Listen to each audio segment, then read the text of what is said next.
Dun dun dun dun dun.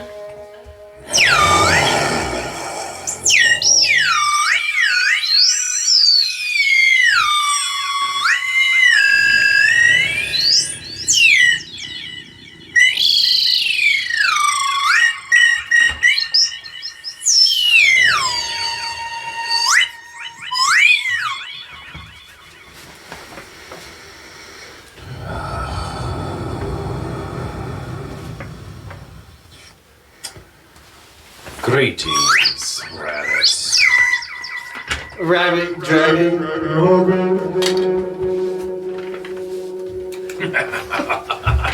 Wow. Well, we got a kind of an interesting combination of topics we can try up today. Yes.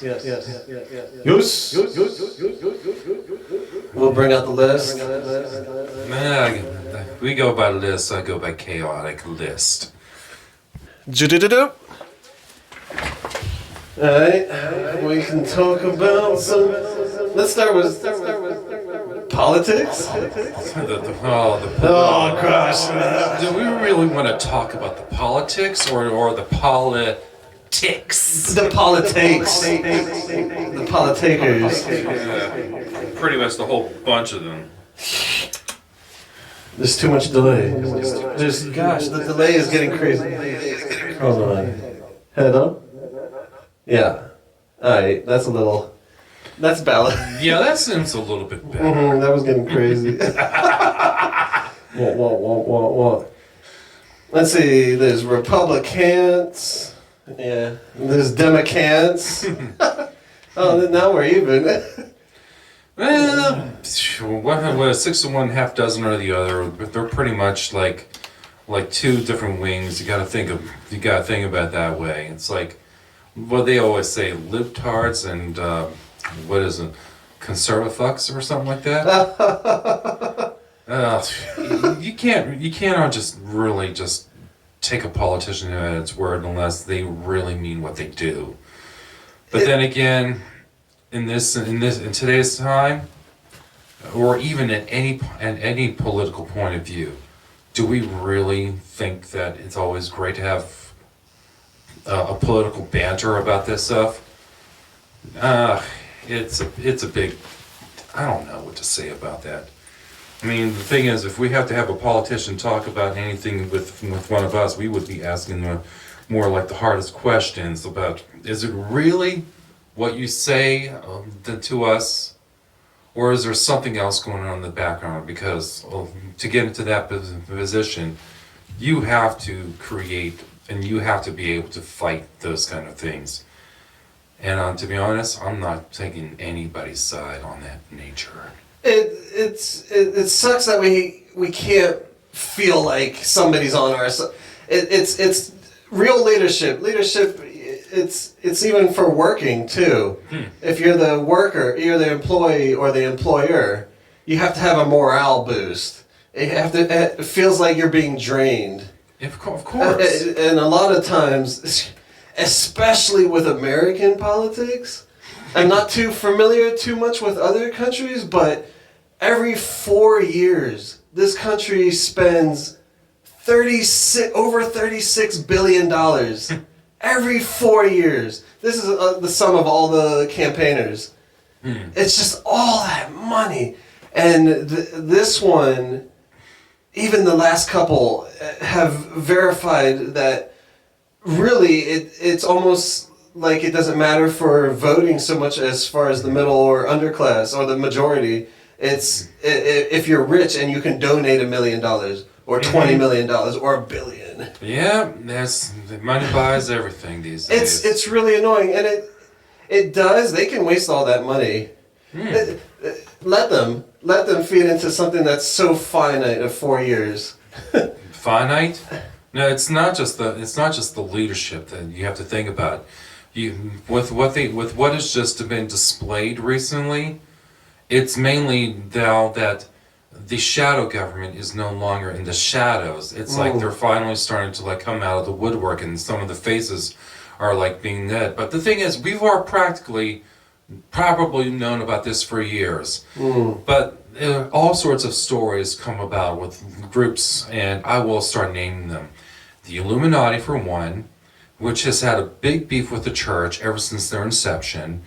The so-called Freemasons, who were somehow an offshoot of the Knights Templar from a long time ago, which was an offshoot branch of King Arthur's court during the Crusades. And there's who knows what other kinds of like shadow organizations besides, like, let's just start naming a few of them: Yakuza, mafia types, the mob. But there's also our own CIA, the KGB. It's all sorts of like political banters, and this is one of the reasons why all sorts of modern Americans are being put into the mix of these things. We're seeing this as not just spectators anymore, but we're now being put into the running, because now more Americans are now waking up, and this is the definition of what wokeism is, because you guys kept us asleep so long, and now we're starting to now the bells are starting to ring, and you guys are trying to what, put us back to sleep, or put anybody back to sleep. I'm sorry, but the thing is, when you start waking the people up to the nature of what you have done, it is not going to just affect the masses like the low class, because you've awoken something else. You got the terms fuck around and find out. The FAFO. Yeah, exactly. This is the new MAGA, fuck around, but it's hurting everybody. It's hurting both sides, up, down, left, right. Yeah, but the problem is, these guys have been fighting a political war with each other for years, and they're using other people as basically their shields and everything else in political idealisms. I mean, there's a ton of us out there now, and there's no way they can just get away with it, because eventually the system has a failsafe already put in play, and these poor bastards who claim they're rich, they're not going to see it coming. What do we think of rich people? It's like they're just poor people. They're broke ass people with money. Well, but no.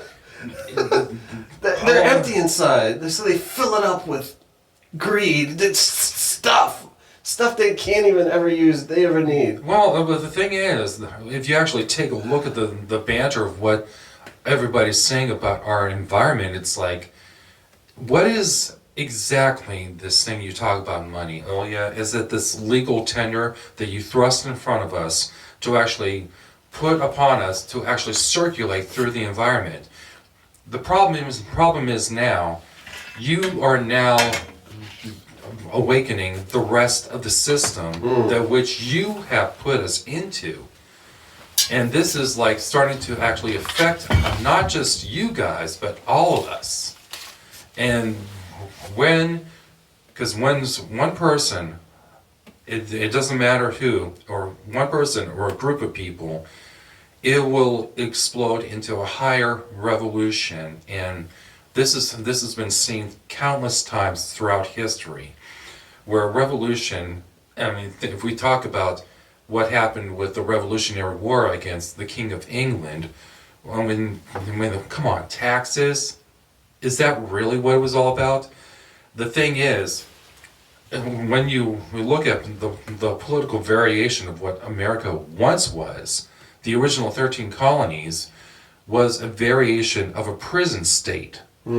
That's a perspective of where some people were talking about it, especially in movies such as like National Treasure with Nicolas Cage.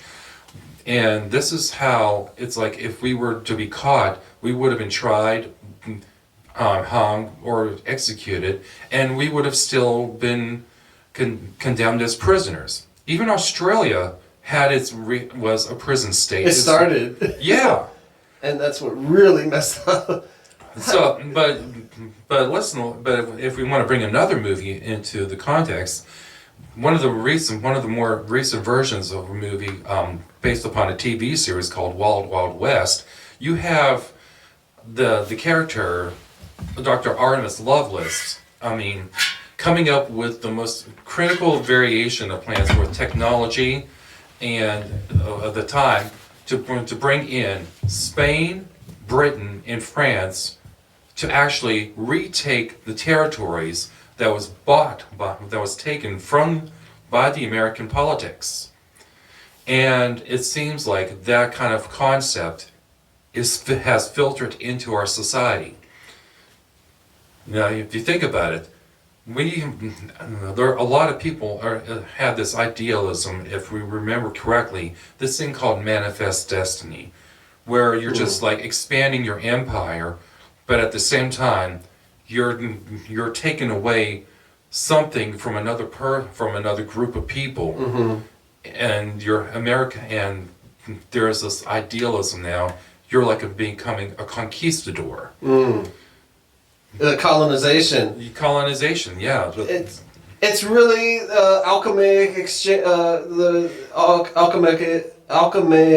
equation. It's cause and effect. You take and you can't. If you take something and you keep emptying something, it's you need to replenish it. It's a give and take. Right. Otherwise, some kind of system is going to die out, and some systems have died out, and this is where, like, when we talk about the extinction of like certain species, it's hence where we get the expression is it's gone the way of the dodo. Yeah.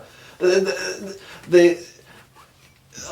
a lot of still preached philosophies and stuff. They're like, man is supposed to have reign over everything else. They're supposed to keep on breeding, keep on. Be fruitful and multiply. Be fruitful and multiply, and this is it's a take philosophy. It's like you have to not think of yourself as above any.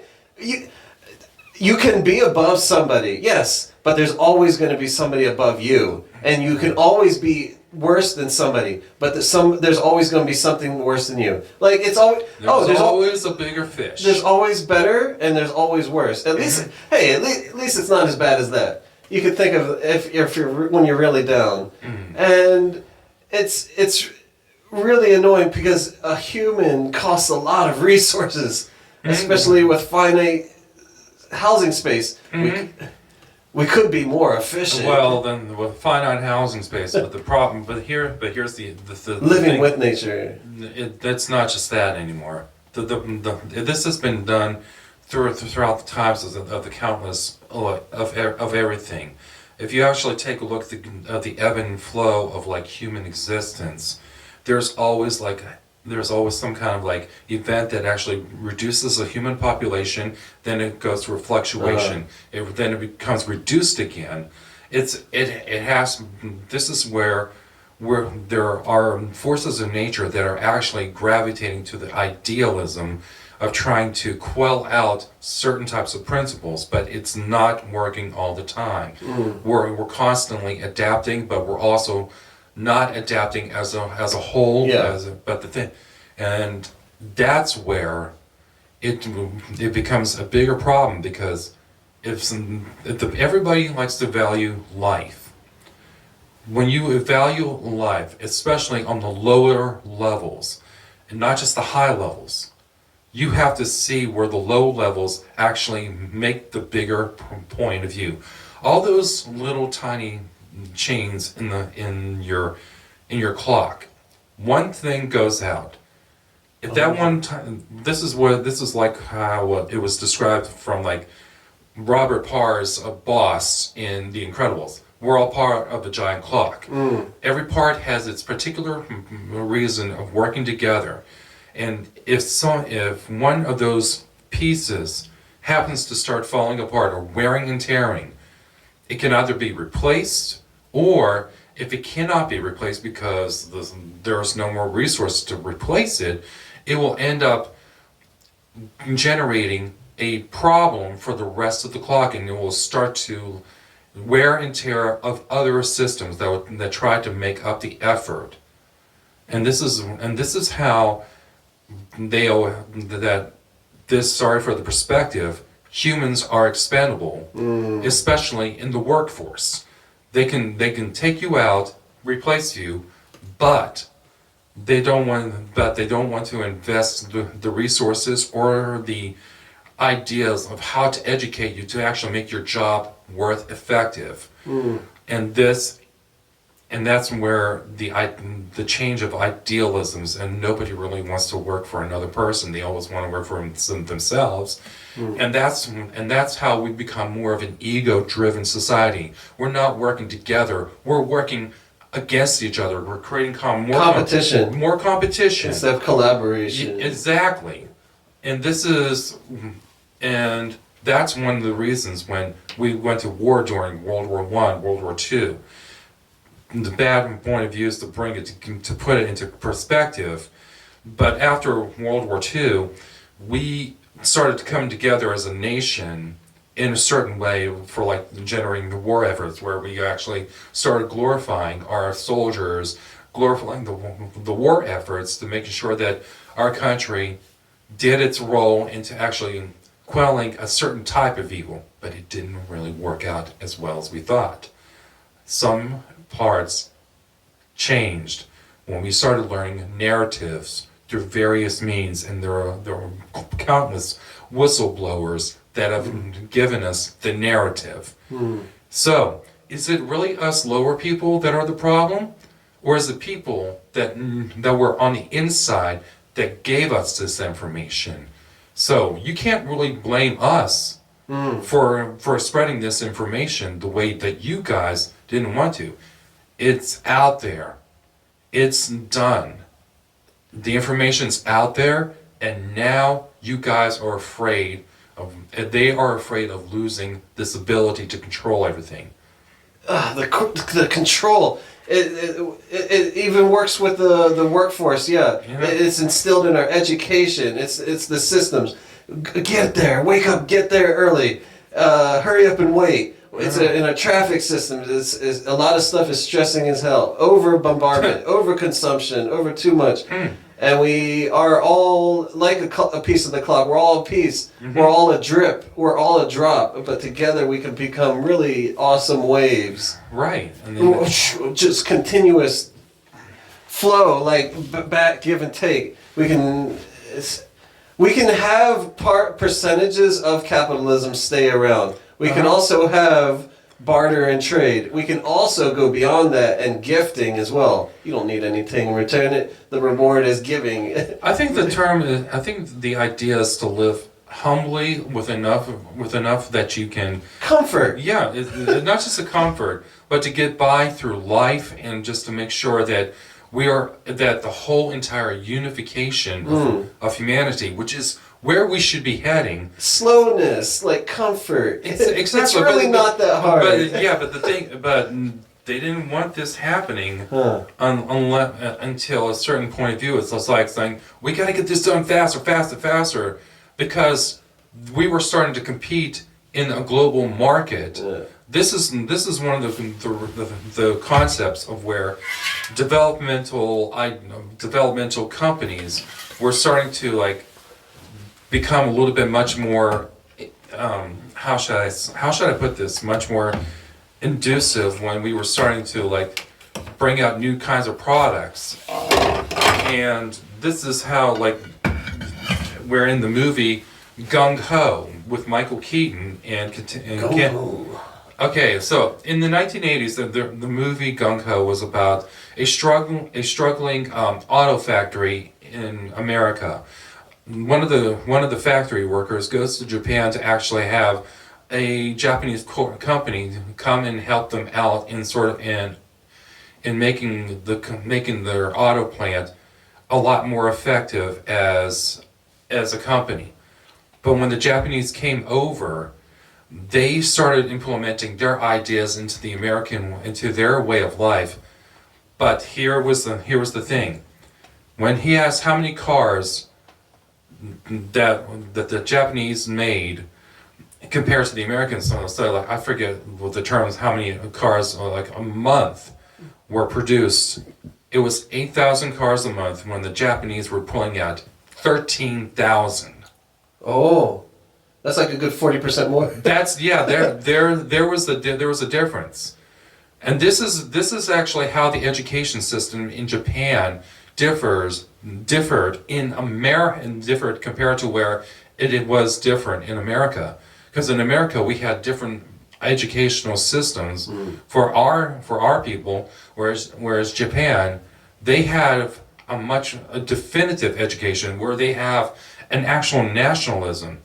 And after World War II, they didn't really have much of a choice of an army, but they have developed technologies as well as sciences, and they're living a completely different lifestyle based upon their own sense of feudalism, their own sense of nationality. They have a respect system that's much different than it is in America. And when you take a look at their work ethics, it's much, much more Zen oriented, and they just work much more. And one of the recent reels that I've seen, it's like you work a job continuously through life, but if you have to change a job, you don't go to like the higher position. You have to start from the bottom and work your way up. And this is the difference of where our culture changes, because we have a culture of the aristocracy and the culture of like the masses. So there are two different schools of thoughts being taught to many people, and nobody is actually making the bridge to actually gap or climb the ladder, and that's what we have started noticing big time in our country, especially here in America, and that's where corporations and that kind of corporate politics took over. The corporate politics, it seems like they just keep belittling and draining the tiers down. Like the top, they're making bank. People don't need to make $22 million a year. I mean, like Goodwill or Badwill and like other places. You don't need that much money, man. And where does that money come from? From the price gouging, from the underpaid. No. From it's not just it's also the way that they've actually created their own form of banking systems. I mean, nothing is really going back into the American public, because there's no trickle down. Trickle down, it's reverse trickle down. They're getting trickle up. We're putting all of our hard work, we're putting all of our time. The minimum wage, they said, if we kept up with since the 60s, since everything else is like 300% inflation. Yeah. Brand new cars used to, be in the 60s, like, you could get a whole brand new car for like $3,000. What is it now, like 40? Well, some brand new cars and some newer cars would cost like at least about $15,000, depending on the condition, what year they are made, and what brand they are. Shoot, you could get a house for the price of a car. You can't do that these days. A house. There's more people. It's like a system doesn't know how to support so many. Ever grow. Yeah. The world actually can support the current amount of people, but with more people, it creates more. And but here. We need moderation. No, because now we're actually reaching another critical point where there is going to become what I consider another quelling, and this is where many people, doomsday prophets, are actually talking about it, where the times of revelations are actually starting to come across. But every culture has had their variations of their own apocalypse. But at some point, there's always some kind of survival of the system, where it just humbles the remaining survivors as what the last percentage of the Ragnarok, revelations, no matter what you call it. There's always going to be some kind of remnants of survivors to actually give out the message. But if these messages are not perceived correctly, it creates the system again. It's a loop. And treating this life have been around before. Like they say religion is for those who are afraid to go to hell. They say spiritualism is for those who've already been. Yeah. It's just another. It's like a loop. It's like all this is Yachachik. Yachachik means teacher and lesson, a student. Right. Both. They're both neither higher or lower than each other. Yeah. Everything's a teachable and a learnable moment. Yeah. And we can really, we can figure this out. We need to put our minds. There's too much potential. There's too much intelligence in poverty. Given the potential. Anybody. Well, I think it was a lot. If I remember correctly, one of the recent things I was listening to, it's like Rothschild said, "Own nothing, control everything." Huh. But there's the rub. It sounds a little ego-ish if you want to control or persuade. Yeah, but the thing is, if you want to control everything, you still have to have some kind of ownership to what you are willing to control. Huh. Therefore, what are you really trying to say? Wait, say it again? Own nothing, control everything. It's kind of like, well, everything is our body, control our mind. Mm-hmm. We should be able to control our mind. Yeah, so this How do we figure stuff out while also really not hurting anybody? Exactly.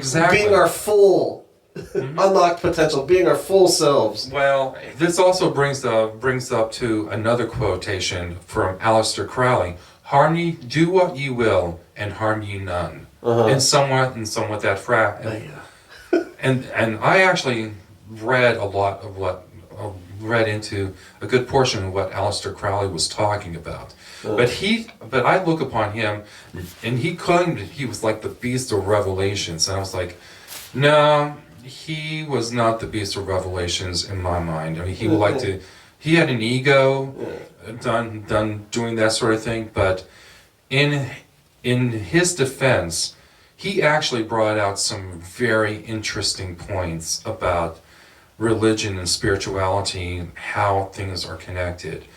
I mean, he was part of this order called the Golden Dawn, which he was excommunicated at one point. And when you look at it, all these religious cults were based upon 100 years ago. Like the Cthulhu mythos was done by H.P. Lovecraft. But let's see here. Do I have that book? I think I have. Yeah, you brought a book. Oh, you got some materials. Necronomicon. This was like H.P. Lovecraft himself denied the book's existence, but the dreaded Necronomicon has finally surfaced. Written in Damascus in the 8th century AD by the mad Arab Abdul al-Hazred, the accursed volume is filled with myths and rituals that have survived the darkest days of magic and occultism. Long-forgotten formulae and for evoking incredible things, beings, and monsters into physical appearance, editor Simone overcame huge obstacles during his daring efforts to bring light to this. But the most famous, the most potent and potentially the most dangerous black book known in the Western world. That's what's written on here. H.P. Lovecraft took most of the mythos and turned it into most of these things and turned it into what we call the Cthulhu mythos, where we have like the Dunwich Horror, the Call of Cthulhu. I mean, those sorts of stories based upon Sumerian texts. These old Sumerian texts were actually the basis of like how civilization was seen throughout those areas, through Mesopotamia, which, if you actually look at throughout the bowels of history, and when you create those energies, when you look at through history on a timeline perspective, you have the Sumerian variations of life, and there are those stories. Then you get into what we call Zoroastrianism, where you have the god Ahura Mazda, and then at some point there is like this dissonant wave that actually spawned the Hebrew faith and the Judaism faith. which eventually led into Christianity, which eventually led to what we are living in today. Yeah, the Abrahamic religions like Islam, Hebrew, all the other. It still all stems from Sumerian mythology. This is why I like doing Omnism, Yachaka. Yachaka is rainbow, all the colors, all the movements. Feel like let's absorb everybody. Absorb what is useful. Discard what is not. Add what is uniquely your own. Right. As Bruce Lee says, like every be like water. Yeah, really, all the beliefs are like a puzzle piece, and let's put it together. But we can also enhance. We can paraphrase. Right. Paraphrasing is just enhancing. It's like open source. Really, life is open source.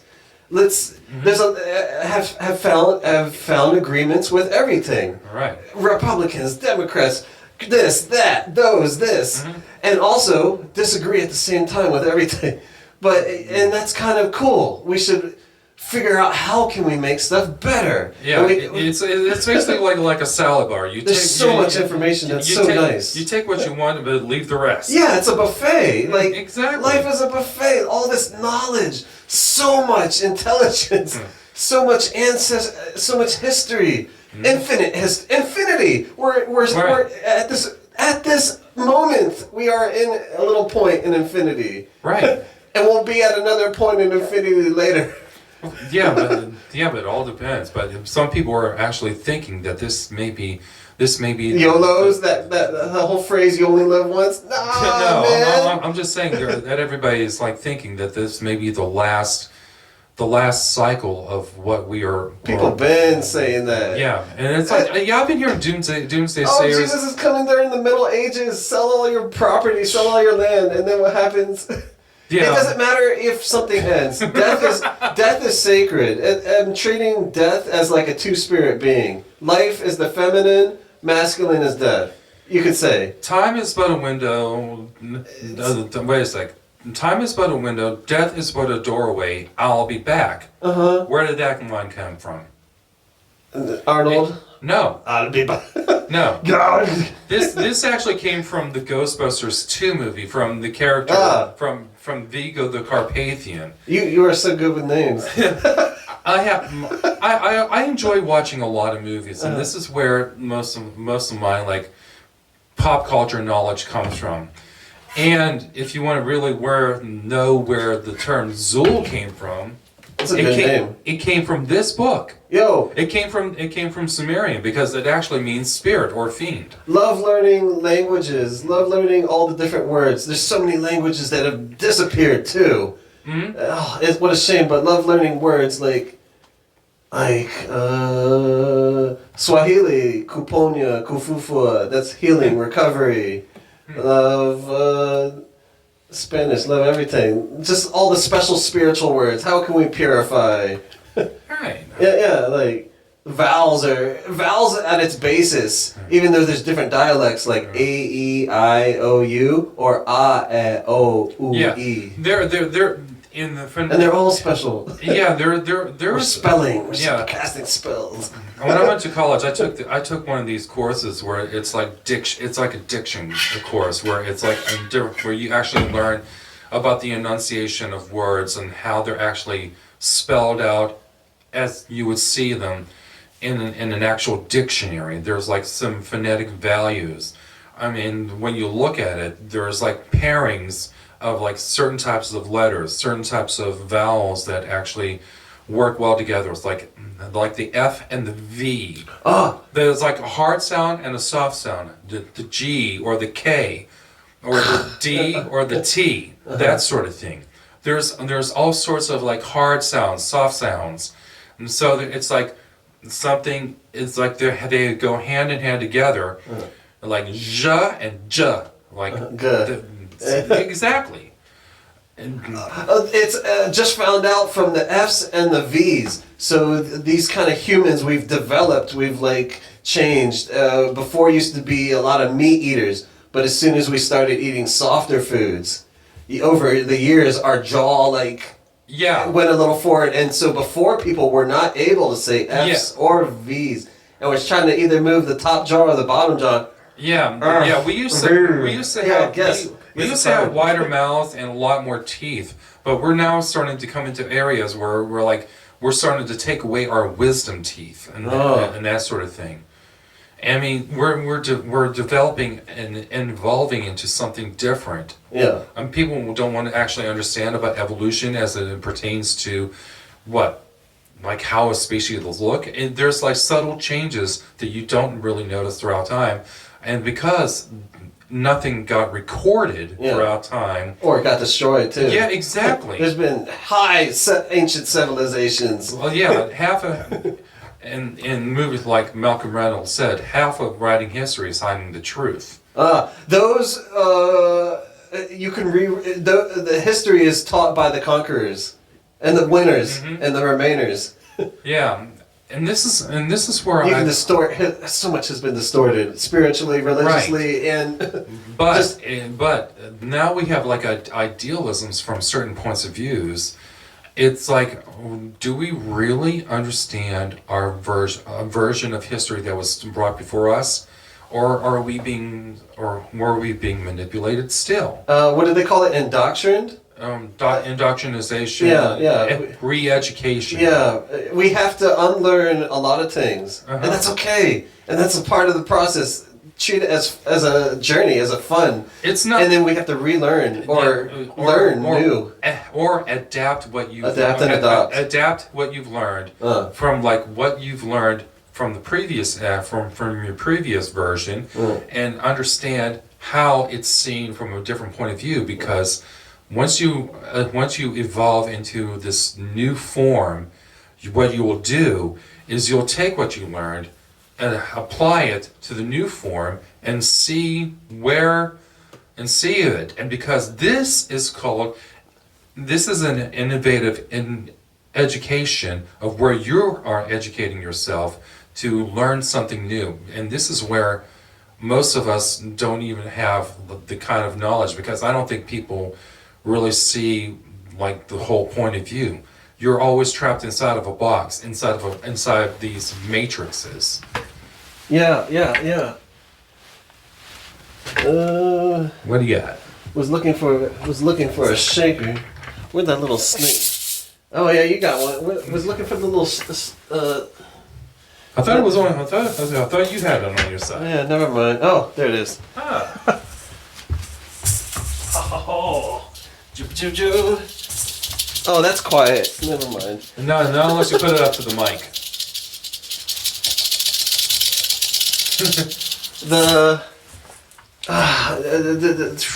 What were you talking about? Well, we were talking about how education, about re-education, and everything else, and adaptation. Yeah, we're having to learn. Whoa, that completely fizzled. Yeah. Was gonna say indoctrination.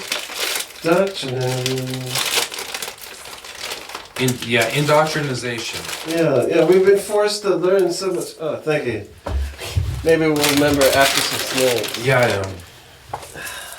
Hey, pretzels.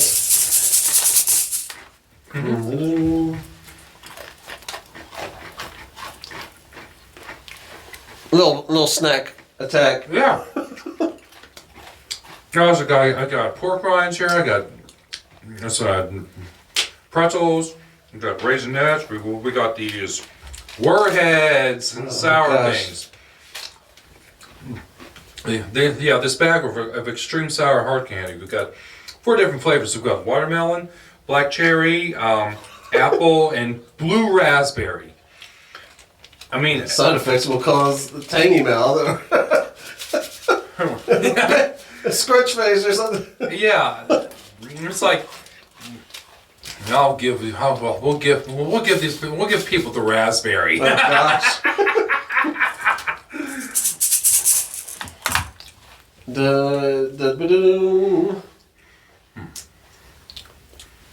It was the educated. Yeah, it'll feel like it'll be like there's different types of people, especially now with they say some leading causes of ADHD and other stuff can be found in our food and water. Just years, even from being birthed while in the womb. It depends on the diet. A lot of cancers are happening. Yeah, We all have different bodies and sensitivities. Yeah, but here's also the other problem. It's like when we talk about like the developmental of the brain it's like we also have to think about how the education of the parents also affects into the factor where there's also the, I hate to use the term inbreeding in certain cultures. Birtherism. Yeah, and that I've heard those kind of arguments too. It's like, do we really know what causes this stuff, or is it just simply that the brain hasn't developed well enough? Like partial hypothesis of how people get ADHD is from all this sugar. We're having too much sugar. This the amount of grams of sugarage in all of our foods. It's not the sugar. Sugar does not. Sugar is just. No. It makes people jabba. Caffeine is sugars. Well, here's the thing about sugar. You can be on a sugar type of diet because if you remember what happened with Cookie Monster through that whole debacle. And Cookie Monster had ADHD. No. Cookie Monster. No. This is something that I. Cookie Monster had diabetes. No, he didn't. No, because I want to. Yeah. Cookie Monster can only eat cookies because that is what his diet requires of him. That's basically his biology. If you have, and because people tried feeding him like these vegan things, he was not feeling well. Oh, he almost died. Yeah, but when you put cookies back into his diet, that brought him back to life and brought him to who he was. That's what his central core was. And this is exactly because if you're taking something out of a person that does not make them who they are, and you're trying to force them to be something that they're not.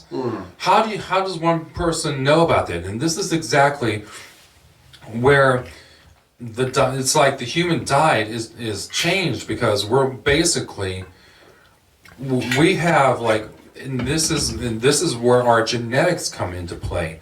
We have a certain dietary factor that plays into our factors of who we are. I mean, some people are like perfectly healthy, but there's no perfect health because you can be healthy in the body, but your mind, that perfect balance is where it comes into play. They all can affect each other too. Yeah.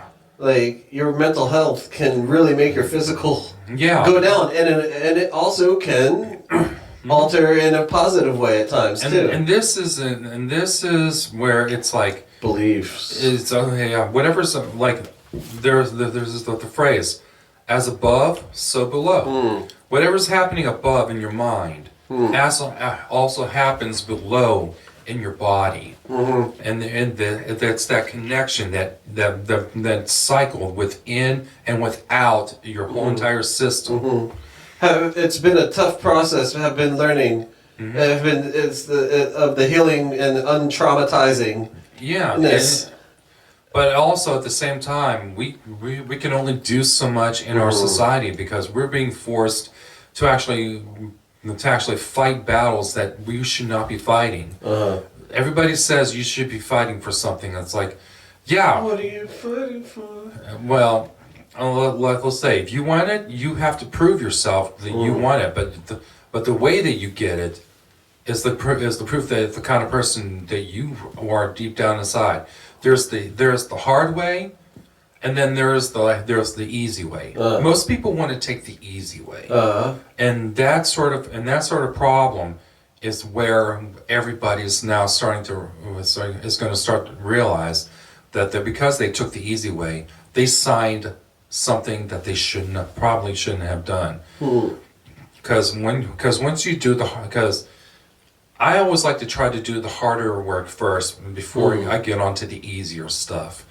I mean, I do like some of the rough. I try to do like the rougher areas, and then when I see like where the easiness comes out, you have to take care of that rough stuff first before the easiness comes out. And that's a basic idealism. Yeah. Depending on this, there's always exceptions to almost everything. Maybe almost mostly. Yeah, it's good to get the hardest stuff done. It's like, and then you get to relax on the downhill. Sometimes when you're doing the downhill first, Yeah. then you'll experience the hard later. Yeah. Some people thrive in that. Guess I'm a procrastinator, so stuff starts to pile up, and was like, but we're busy with other stuff. Yeah. Trying to figure it out. Yeah, it's basically sometimes definitely digging yourself into your own pit. That's the negative stuff of what is below, what is. Yeah, digging yourself into your own pit. It's like you're doing the hardest work first. Then after you dig your pit, then you can start filling it in. Yeah. Or because what are you trying to build? What are you trying to put into yourself? How far down the hole, or how far down do you really want to put yourself before you can start climbing back out and making it easier on yourself? This is where you're creating all this effect, and this way you can just like take out before it's there's a version, I think it's what they call emptying your cup. It's amazing with the people that have so much more. The more we all tend to have a certain amount of privilege, and it can have more or less. But the ones who have the highest privilege, they should be helping out the rest. Yeah, but it's a lot easier to like take steal from others, and than it is to create your own worth. Feels like it's easy to trick the masses, to con the masses. Yeah, but that also like paints a bad picture. Oh, your karmic points. Yeah. Since everything's infinity, we keep getting a new avatar body and a new family per se. It would be nice to have communities where instead of a lot of people, they don't grow up in happy families. Well, that's one thing, but it's like you have to go through like probably 16 different phases of like an existence. And throughout the 16 different phases of your existence, you can experience a good portion of them in one lifetime. Yeah. And then probably in another lifetime, if you believe in reincarnation. But reincarnation is one way of looking at it. However, with the way that our world works and with the way that our genetic manipulation works, there can only be so much genetic replication done, or like variations of our genetic code embedded into the human existence, that we create what we call a sliding scale doppelganger syndrome. And this is where we have to look at ourselves, not just on like that 0.10%, but like who knows how far down the line of that fraction of the percent that changes us to actually see where we are on that scale. And it's not just a singular line.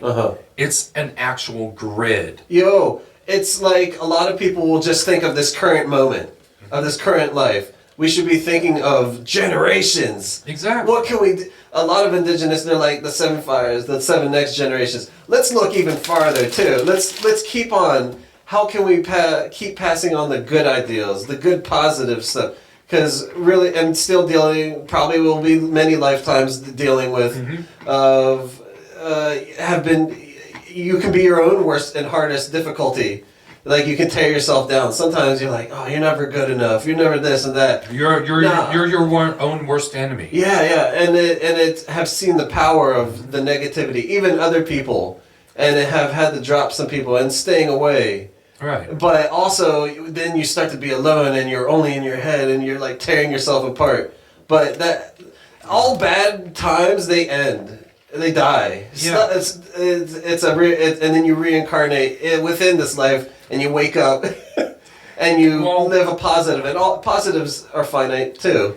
Yeah, and you have to have a certain balance of positive and negative forces, because if you do not understand what the balance is within yourself, you're not going to understand what the balance is of how to actually perceive life. That's one of the things about as below, so above, because whatever's happening deep down below you can also happen above you, inside yourself as well as out there. But also, we are so psychometrically looking outward as well as trying to look inward at the same time. It's almost like if we treat others, if we're all kind of related. If we treat each other like mirrors, or situations like mirrors. Do unto others as others would do unto you, but also find the right connections for like the lesson that is needed. Yeah, and trying to think. Some things need some discipline. We need to learn to be better. We all can do better every time. It's like, oh, sometimes you don't even need to do better if you're comfortable at a certain point. That's good, fine, great, as long as you're being neutral to the environment or not hurting others. Yeah, generally. But sometimes people need a little kick, or a little kick in the good direction. Like, hey, a little push. Yeah, I see that. Tough. I see that in a great deal of people. It's like Criticism is a thing. Yeah, When true. you have good communication skills, then you don't take it so personally. Right. And the thing is, man is flawed, no matter what. We can always improve. We can improve our environment. We can do so much easier. There's more effectiveness and efficiency. This would be a basis of any nation. Yeah, This would be a basis of any education. It's actually the basis of all existence. Existence, efficiency, effectiveness. How can we make it better? What can we do less? What can we do? Well, what can we do more? The thing is, to actually put into context, if there was a way to actually get these world leaders to understand. Real leaders would be spiritual foundations. Like, think outside of the box. Put it all together. But the problem is now, it's become a situations where they don't realize that they not just created the situations that affect everybody. Something within the seed of every revolution brings the seed of its own destruction. So it's like it's the yin yang, as we've always seen, is always depicted as white and black, but a little bit of black in the white and a little bit of white in the black. So there's that combination of a little bit of order inside chaos and a little bit of chaos. No perfect for you. Right. And that's a good thing. But we also have to think about how that balance is actually out of balance at this current moment of our life, or at our current moment of existence. There has to be because eventually what's going to happen, those forces are going to meld together, and eventually unity is going to happen. The separation of like chaos and order. And I'm a fan of chaos, peaceful chaos. We can have we're going to do it in a groovy way, but we can do stuff really wild, just unconventional. Right. I'm a big fan of limitless, avant-garde, Well, collaboration, just comfort. Well, to quote Dave Mustaine at this point, mankind has got to know its limitations. Yo! It's like, hey, I'm not going to run 60 miles immediately, like tomorrow. No, you build yourself up to it. You get easy. Everything's going to take smaller, but that load can be a lot weightless with another person. Exactly. And you double that 2 people to 4 people, and you got 100 people working on something. That's pretty good. You got 1,000 people working on something. This is taking from, let's see, the pre-Aztec way of doing it. They called it Inca, Huita, the system, and then they bring everybody from the whole nation to whoever, if something needs to get built, a dam or a big old bridge, they bring all able bodies. Like you'll bring like 1 million people over from the east to the west, build that, get it done within like real quick. Yeah, and this is... And then they this learn different educations from the different areas and different languages, and you get to collaborate and see, hey, these people that I was ignorant to, they're actually pretty legit. Yeah. And we're all pretty similar.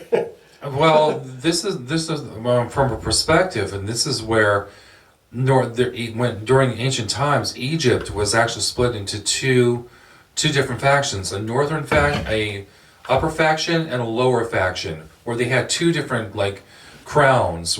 But then at one point, they actually got them. There was one pharaoh that brought them all together.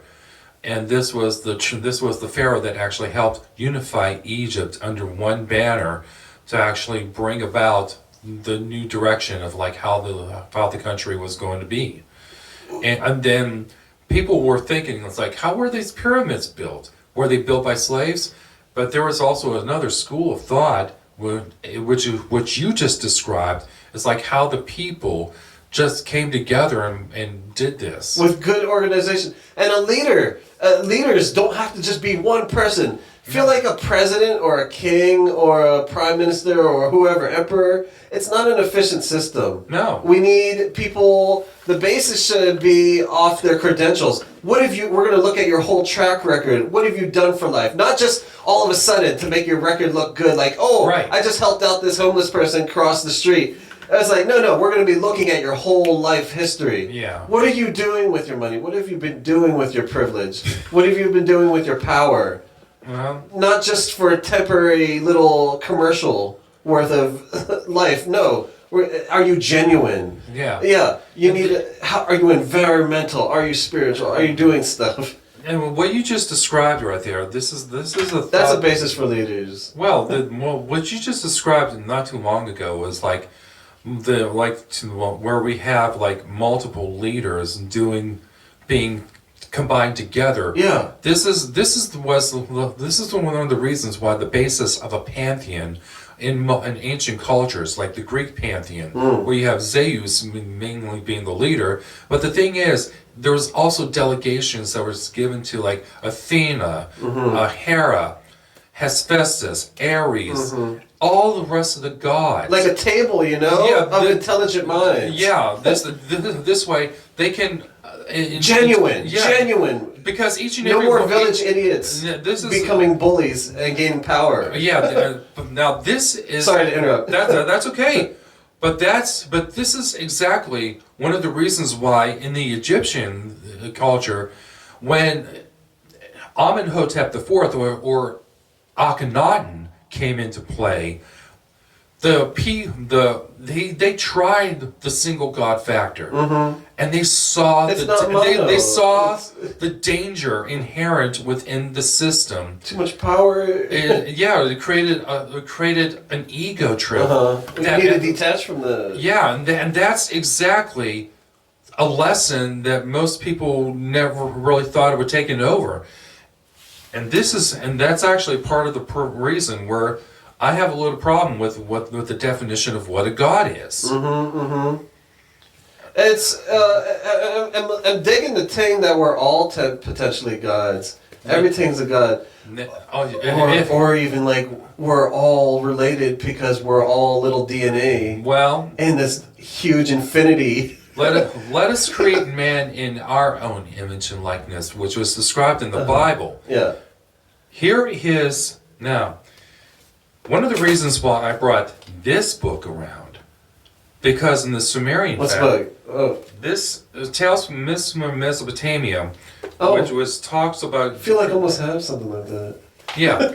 So, if you actually have to think about like how the gods actually decided to create mankind and everything else, they decided, it's not just about taking an ape and then just transforming him into what we are today through the process of evolution. And it's like, you say you wanted evolution, the ape was a great big hit. To quote Marilyn Manson on that one. Yeah.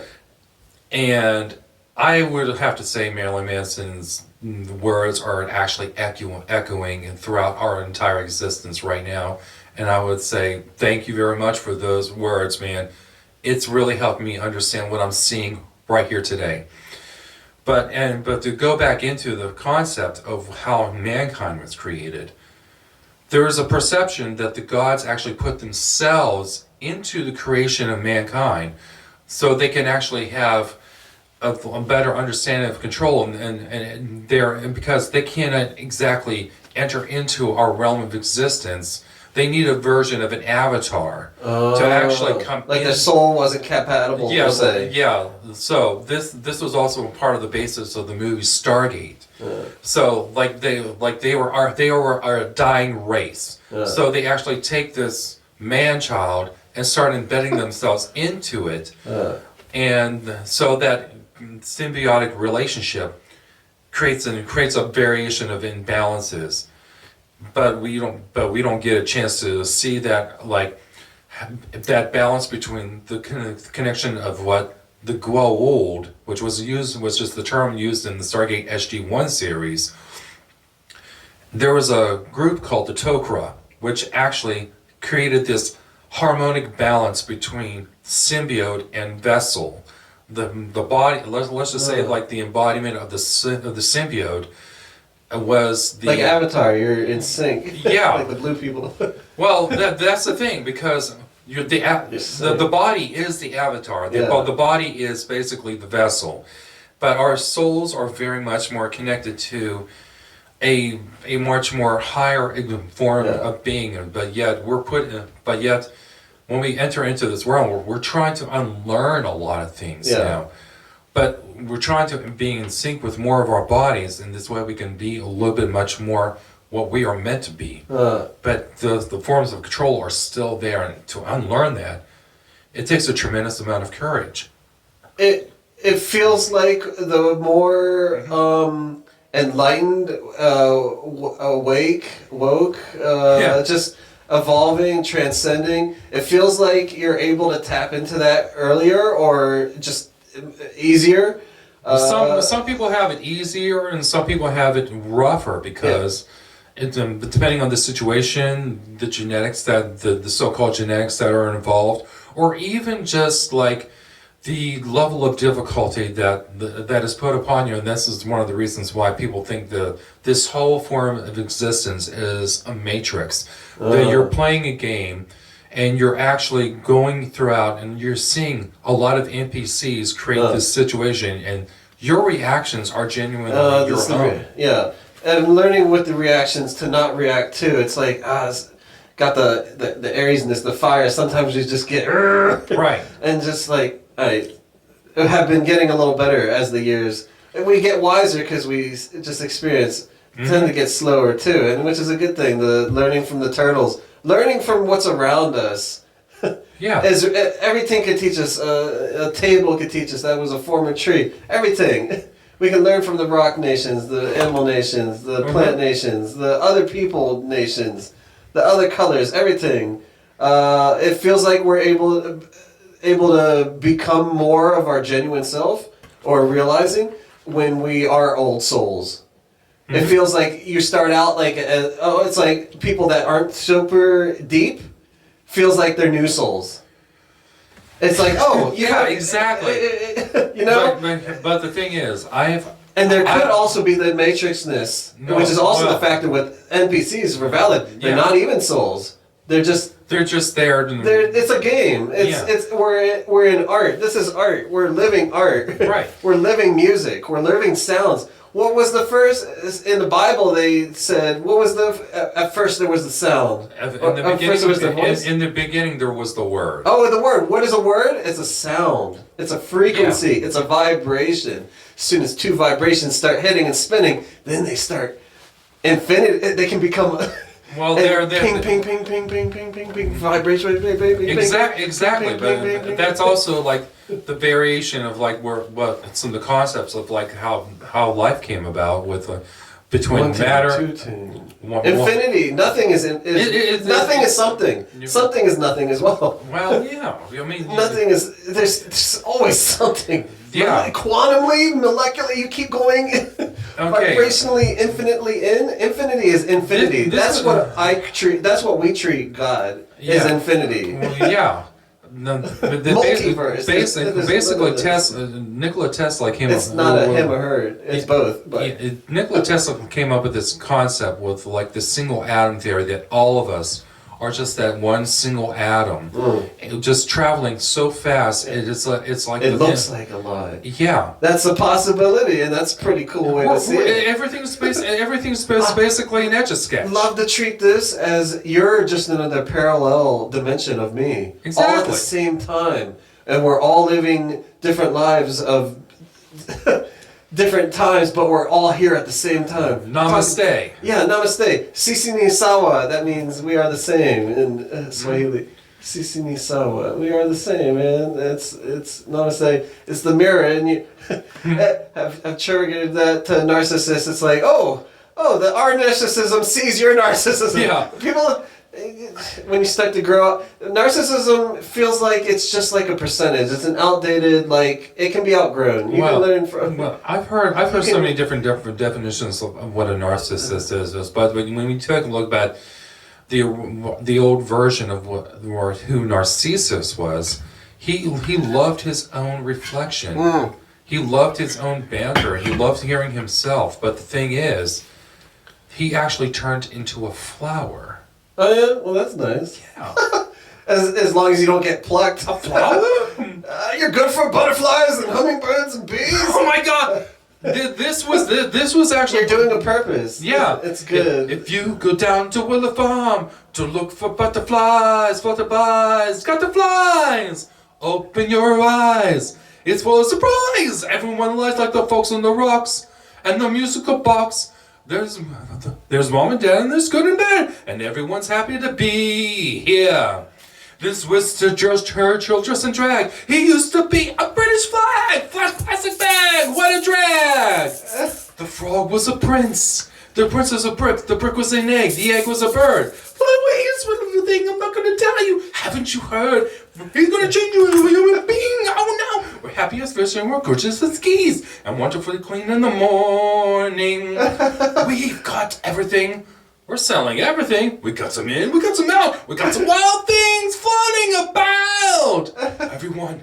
We're changing everyone. You name them all, we've had them here. But the real stars are soon to appear. This came from a song called Supper's Ready by Genesis. It sounds like some Beatles, Tiny Tim stuff. No, this was Genesis. That's legit. This was Genesis with Peter Gabriel. Nice. And when he was singing this song, it's a really awesome song. That sounds amazing. I mean, I love this. Is one of my favorite songs to listen to, and that part is one of my favorites out of the whole entire context of the song. Yeah. But it ends. But it's like so interesting how it moves from one thing to the other. But that part where it's like when you started like saying butterflies, I was like, dude. Yeah. I was just talking about Narcissus, and then you started talking about butterflies, and I was like, dude, you just filled it in right there, and I had to sing it out. It's amazing because like we could treat everything, even these toys and these water bottles and such, as like another soul that needs to do their time. They need to do their purpose. Everything is doing something. And sometimes they're doing nothing too because they're just sitting here. I'm a pepper. Wouldn't you like to be a pepper too? Like, and have come a long way to be this rabbit, man. Like, was probably a shitty king back in the day and had to do karma, so was a rock for a while or a tree. Trees live for like 500 or bending years. You need to be able to help others, and being a tree is a really good karma. You're gonna sit there and think a lot. Yeah. You need to be put on pause. Some people, and we can look at the flora and fauna, the animals and plant nations as well as like, ooh, we can see your humanistic qualities. like a vine, taking stuff, strangling. Right. Oh, you must have hurt a lot of people in your last life, so you're going to be now you're limited to a plant. Or you're a very noisy person. Now you're going to be a little dog, like a chihuahua, bark, bark, bark at everything, but nobody understands you. It's like, there's some human qualities in that. And then we see some animal qualities or plant qualities in some humans. Of course. Of course. The thing is, with you act like a toilet, or there's shit coming out of it. Henceforth, all the toilets in the kingdom shall be known as John's. And it's crazy because there's a lot of stuff that we don't need. There's a lot of jobs that just don't need to be. There's a lot of jobs that need to be. There's a lot of new jobs that haven't been done yet. And there's so many potentials. It's kind of like, do we need toilet paper anymore once bidets have been made? No. Oh, bidets are so nice. Wash that bum bum. Wash the bum bum, everybody. Turn it up. Make it warm. I think Tim Invest. Yo. It's there's a fear of some robots, but it's like a lot of people are going to be getting cyborg parts, so they're going to be just. I just saw recently where they've actually developed the actual like synthetic fibers to actually mimic 3D printing with live fibers. I know. Yo, it's getting crazier and cheap. Technology is getting cheaper and better, but we just have to be.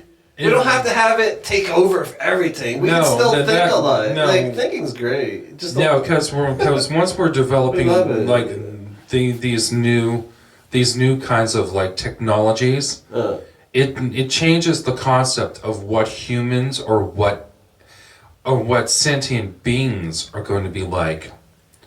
A lot of us are not sentient as well. True. But this is actually part of the things. It's like we're seeking to live forever, but the problem is with synthetics, there is a little bit of a problem because if you're developing these things so much differently, because once a synthetic develops its own sentience, and once stuff does that too. Once AI becomes self-aware, which will happen. Think about it this way: this is a very with any creature. No, this is the bad thing about with what they just developed. You put an AI into one of those beings that they just created. And just put it together, you would have a new sentient life form capable of living longer than any human. But then again, it can actually be if nobody thinks about how self-aware that it can become, it would be creating a new form of chaos. And eventually, what would happen is it would start replicating itself. I mean, we're talking about a version of Voltron in the worst possible way, much more human than it is machine. Yeah. But much more harder because it would be much more like Voltron. Ultron. Thanks. That's the. Yeah, thanks for that one. But Decepticons. I've been watching the Transformers. I've been watching Transformers Generation 1, all the cartoons recently. And when you take a look at it, the conception is like, we see at the time, we see the government as our friend, as the friends of the Autobots. But now, in the recent Transformers movies that Michael Bay comes out with, explosions. The Decepticons are actually manipulating the concept of what it means to be friendly with which side. So our governments have become so untrustworthy. Propagandas. It's even the social medias. They just did an announcement like Facebook. They're like, we're getting rid of the fact checking. I was like, that's not cool. And a lot of countries, even Ukraine, is being like a lot of places. They're flooded with propaganda. They don't know. Yeah. It's War, huh? What is it good for? Absolutely no time. Exactly. You know, I tell you, war is the last thing that we need. They should just play video games. Like, go play some Fortnite. People, nations. You have your top elite people. Okay, go fight. Play some Halo. No. Ninja Warrior-ish. Well, that's one of the problems. It's like they're taking the version of what the Olympics used to be. It's like taking the best, but it's actually being used in a political factor to actually generate new revenue. But it has had a problem with, like in the countries that they actually bring it into. I've heard the stories of like them running, like creating new villages in order to like build new structures for the games to be played in, especially the winter games and the summer games. What do you think about Coliseums? Should we bring those back? Hardcore, or would they be different? Dude, it's Sometimes. Oh, you put all the people that are super warmongers. Let them fight. Hey, What? billionaires, go. well, this would bring about two different movies besides, and I'm not talking about the old versions of Gladiators or something like that or Real Steel. I mean, we would talk because it'll be televised. We're talking about movies like Rollerball. And We could have all kinds of weird and stuff. I just rewatched recently The Running Man. What is that with Schwarzenegger? Yeah, with Schwarzenegger yeah. and Richard Dawson, and I'm like, wow! It's like you see these kind of movies that come around. It's like you start to see like the nature of what it's like. I mean, think about some of these reality TV shows like Survivor, that sort of thing. It's televised. Entertainment. People need to be entertained, which is a good thing. But we can also, hey, need a break. Hey, pause. We're pausing right now. Da-da-da-dun. And then we just continue to eat. No, it's the. Hey, we're back. Yeah. A little short break, but you didn't tell about the pause. Got an orange. Yeah, I've been dealing with the warheads, and we got pork rinds up in the Riley. People are like, ew, pork rinds. No, pork rinds alright. Come on, even the Ninja Turtles were eating pork rinds. Oh yeah? Thought they only had pizza. No, you gotta remember in the movie, it's like Michelangelo and Donatello were like, fight, kitchen, pork rind. Oh snap. Legit. Dun, dun, dun. Renaissance artist painters being used for the names of Ninja Turtles. Wow. But the thing is, like the favorites like Donatello and Michelangelo were like some of the better, well-known ones. It's like you didn't even get a chance to know about a lot more of Raphael's or Donatello's works. I mean, they're like so much more obscure compared to everybody else. What a trip if they had named them instead of like art, painting artists, like musician artists. Depending on which Donatello Renaissance. would be Mozart. Don't know. Well, you would have to think about Mozart, Bach, Beethoven, and then It doesn't even have to just be white artists either. well, Whoever knows, don't know too many artists anyway. well, classic. I mean, let's just look at it this way: you have one guy writing Bajork, yes, Yeah, Bajork is one of the Ninja Turtles. Yeah, you have one guy writing a whole everything for an entire orchestra, and then in our times, and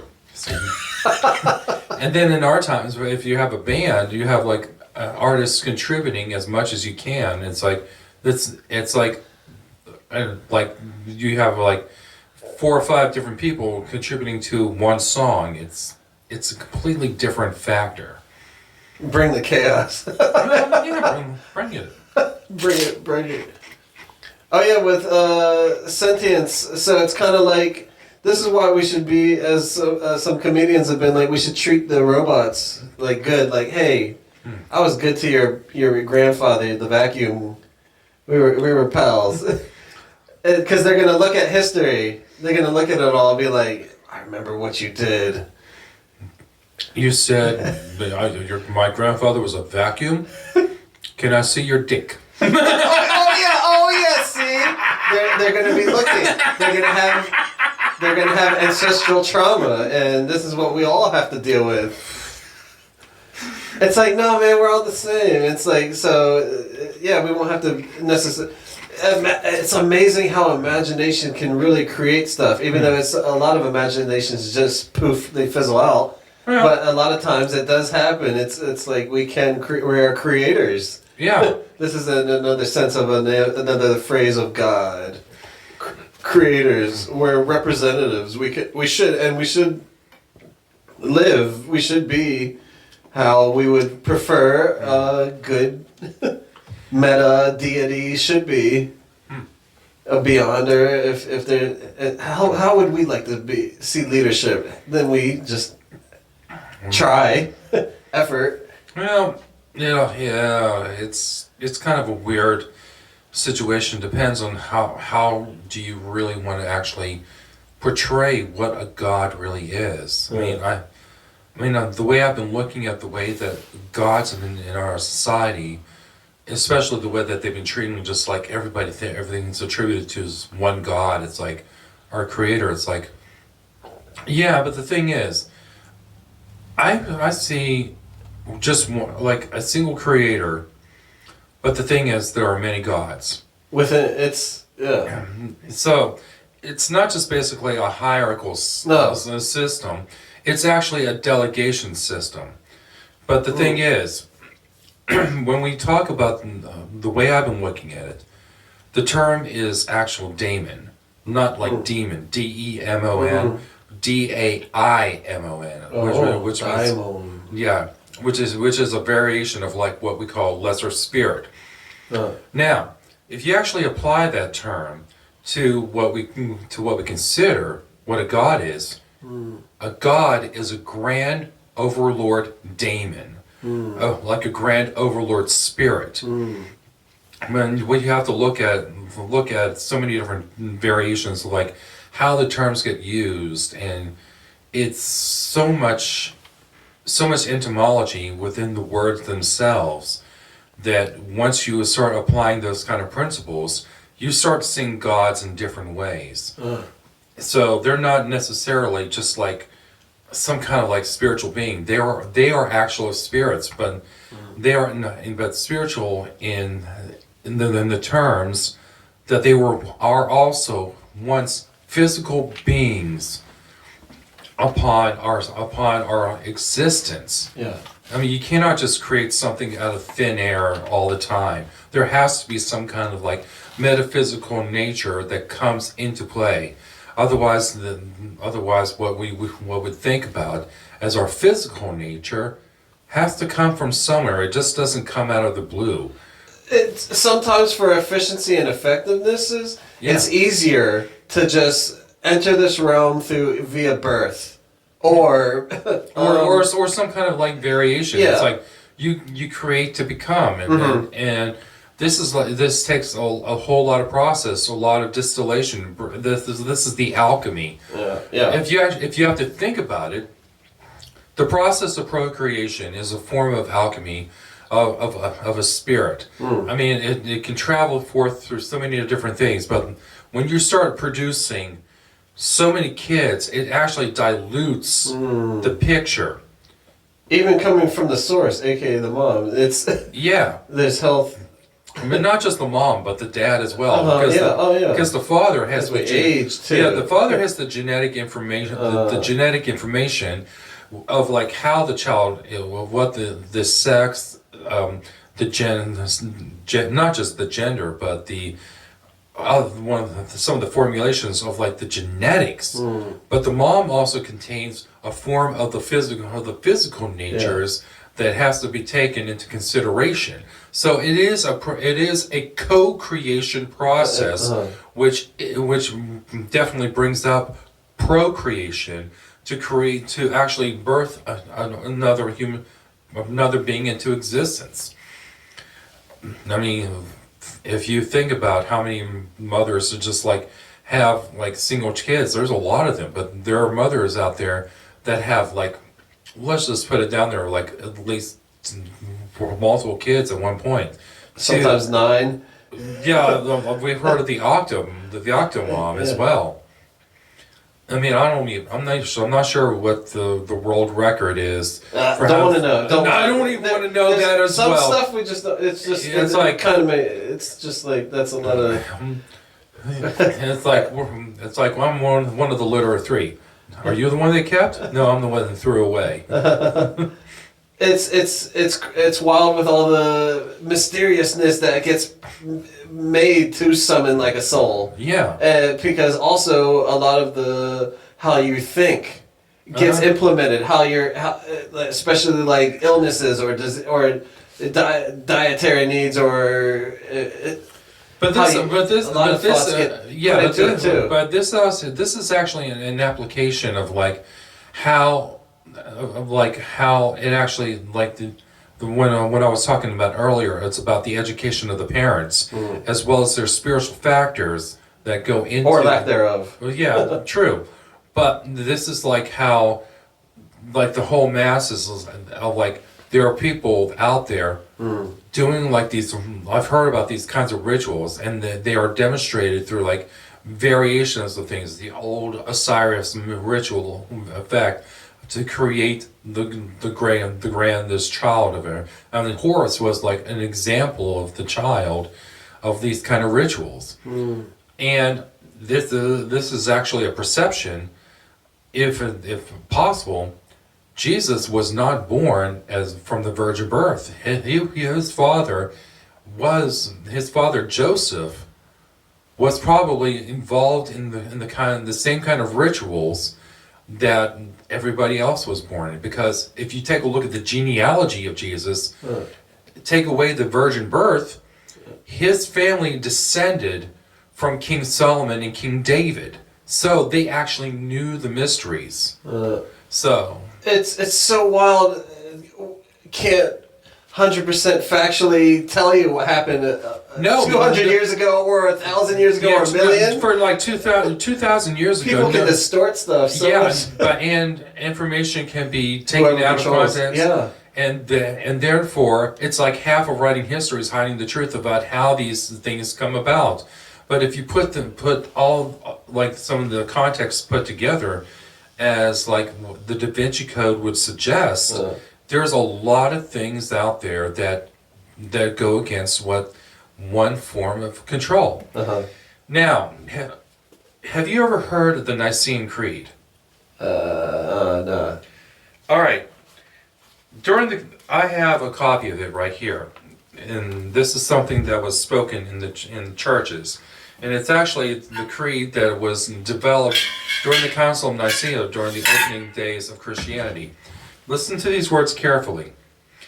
I believe in one God, the Father Almighty, maker of heaven and earth and of all things visible and invisible, and in one Lord Jesus Christ, the Son of God, the only begotten of the Father before all ages, light of light, true God of true God, begotten, not made, of one essence with the Father, by whom all things were made. For us men and for our salvation came down from heaven and was incarnate of the Holy Spirit and the Virgin Mary, and became man.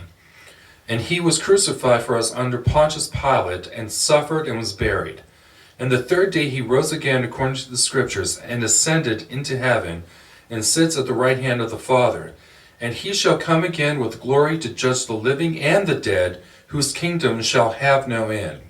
And in the Holy Spirit, the Lord, the giver of life, who proceeds from the Father, who with the Father and the Son together is worshipped and glorified, who spoke by the prophets. In one holy Catholic and apostolic church, I acknowledge one baptism for the remission of sins. I look for the resurrection of the dead and the life of the world to come. Amen. This creed is actually the basis and the foundation of the Christian church, spoken in the religious services of Christianity. For the religious services that I attended to, it was spoken profoundly in every single liturgy which we call the Divine Liturgy, which is the Great Mass. It's an awesome service. In the church that I used to attend to, we didn't speak one single word. We chanted. We sung our words throughout the entire service. Oh yeah, just singing instead of having to listen. Yeah, and there was a choir, and Oh, that's fancy. and the altar service was completely different because we didn't use wafers like they do in the Catholic Church. We had a different form. We actually made our own bread, and we actually had wine that was diluted with hot water to actually feed among the masses. So basically, the communion was a little bit much more oriented for that direction. But this is something that I broke away from because of what I've seen. And now that I see it, I take what I learned and I apply it to what I've seen there, and I'm now looking at, because I don't understand why people have to like go for this doom and gloom and everything else. Yeah, being afraid. It's not just being afraid. It's actually causing more chaos and harm. And people are treat this as heaven on earth. Exactly. As we're here. But here, We've been blessed so much with so much potential. Guard and protect and cherish the lands. Here's the garden, baby. Let's do something about it. For there is no afterlife for a place that started out as heaven. So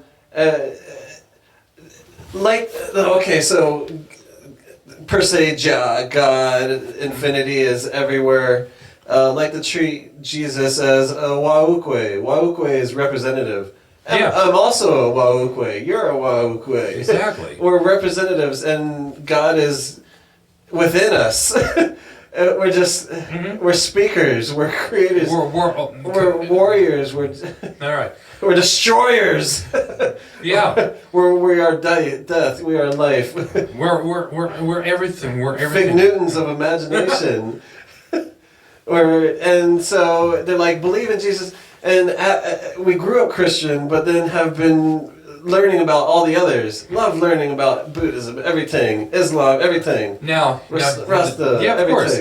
Now, if one God created all of existence, why is one religion asserting itself as the most dominant religion of all things?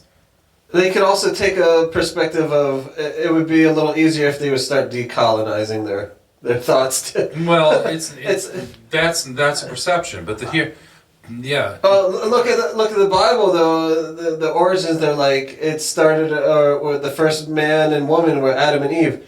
The Abrahamic religions came later after many stuff. Hindu is made up of a lot of stuff, but in a Hindu tale, they talked about the first woman and man.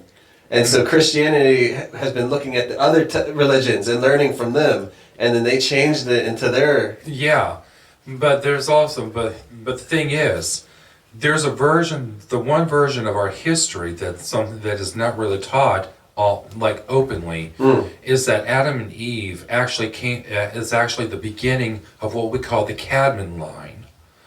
There's the Adam Cadman, because there's we have variations of different forms of mankind. We have Cro-Magnon man, we have Neanderthal, we have this prolific man, all sorts of different versions of mankind. And throughout Sumerian mythology, you hear of all these quellings where mankind is basically doing a lot of things.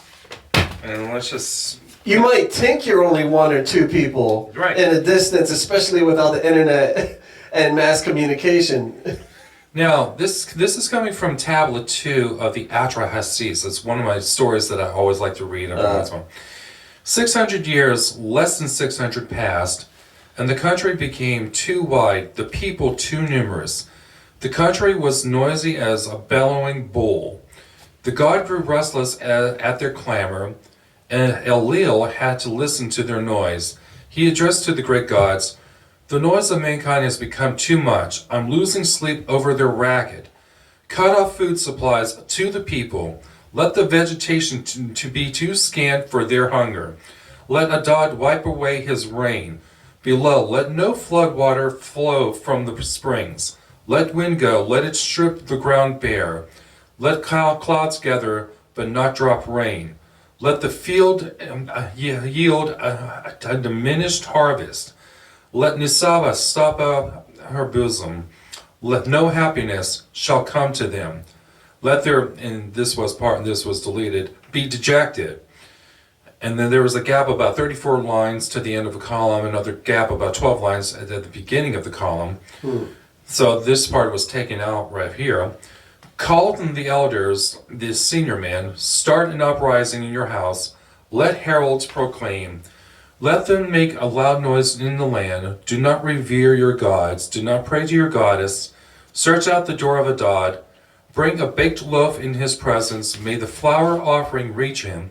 May he be shamed by the presence and wipe away his hand. Then he will make a mist form in the morning, and in the night he will steal out and make dewdrop. Deliver something to the field of its produce ninefold like a thief. So, if we're actually looking at this as a version of what we're looking at, it's a repeat. It's an actual version of what we are seeing right now. Remember how history repeats itself. If we're always doomed to repeat history if we don't learn our lessons. So this continuation is always going to be bringing us a new form of it. It's just going to continuously change. But if you always look at it from the inside, it's like it's all doom and gloom, and it's like, well, why are we doing this? But if you take yourself outside the context and start looking at where the things have changed, and this is the part of where people have to understand that our perception of a history is not just based upon one subject. A true creator does not distinguish between right or wrong, between always and the subject. It's how his subjects look at it. So we are basically blessed with the idealisms of free will to go the direction, whether or not we are a part of something or whether or not we are separated from something. But even as we are separated, we are still part of the collective of existence. We are still part of the collectiveness of life. But to say that you are not part of us because you don't believe in what we because you don't want to, you just want to turn a blind eye. But I'm gonna say, this is where I'll start telling people, and when that day comes, that the Lord that really truly reveals Himself, put Him to the test. Put them to the real test. All the tests that you believe that Jesus, all the tests or the miracles that Jesus has done, turning water into wine, walking on water, duplicating fish, weed. No. Make this bud. Well, here's the thing. Does anybody really have those abilities right now? I feel like back in the days, we used to have some magics. See, this is where. Have purified some stinky water before. It smelled like some septic, and then say positive words. Yeah. And then it smelled better. Yeah. And this was what there are some magic. There are some magi. Yeah. So this was an experiment. Wizards. This was an experiment that was done by. We didn't do anything. We're not an X-Men. This was an experiment that was actually done by an actual Buddhist monk. He had three different versions, three different bowls of rice. One rice, he actually spoke kind words to it, and in the second bowl, he spoke nasty words to it. In the third bowl, he ignored completely. Out of all with all the bowls that he had, the three different directions, the bowl of praise, the good words, it was fermenting beautifully. The words of the bad phrases, it was disgusting. It's starting to mold. Yeah, but the thing is, the third bowl of neglect was the worst of them all. Oh yeah. Oh. So, because we're into a point of view where it's like, do we actually feel that neglect is absolutely necessary? Because that third bowl can actually induce a lot more harm. Yeah. Have been all three, man. Especially when you're alone. Yeah. And alone for a long time, it's like being single. It's like the neglect. It feels like neglect. Yeah. And get so down, but then get some good sleep. Well, yeah. Eventually it picks up a little. Especially, you need to get out. It's nice to be able to communicate. Eventually you're gonna have to like You find the ways to actually find the positivity. Yeah, if you can't get something, do something else. Right. And be happy with it. If you can't love the one you're with, or wait, if you can't love, yeah. If you can't be with the one you love, honey, love the one you're with. Yeah. And whatever that is, it could be a pet. It could be. Yeah. Enjoy the simple things, because wow, life is really small. It's really as many indigenous they're like, it's like life is like the breath of a buffalo at the Tonka. It's really quick, actually. It's, whether we can live to 80, 90, or 140, I'm trying to live to that.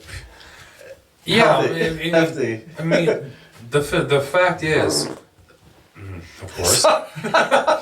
Blessings. Bless you. Bless me. Holy Miss Molly, got me a live one. Hopefully that recorded well. Now, Oh no!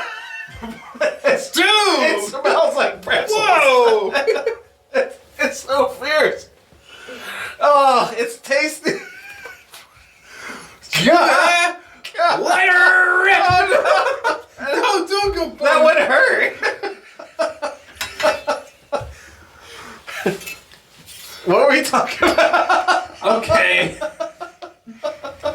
Oh, let's see. We were talking about love the one you're with. Yeah, oh yeah, like the positives, the negatives, and the neglect. That's a good factor. It's kind of like the fight or flight, but then they also added freeze.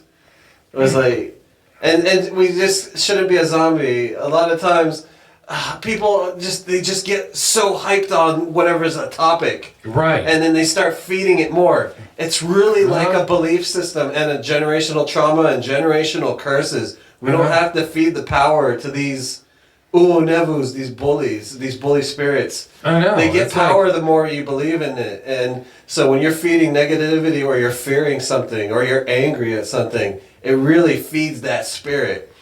It's also like the spirit of money. We can change the spirit instead of being greedy, but more available, and just it's resources, it's credits for everything delegated. But it's like curses. It's like, oh, don't do that.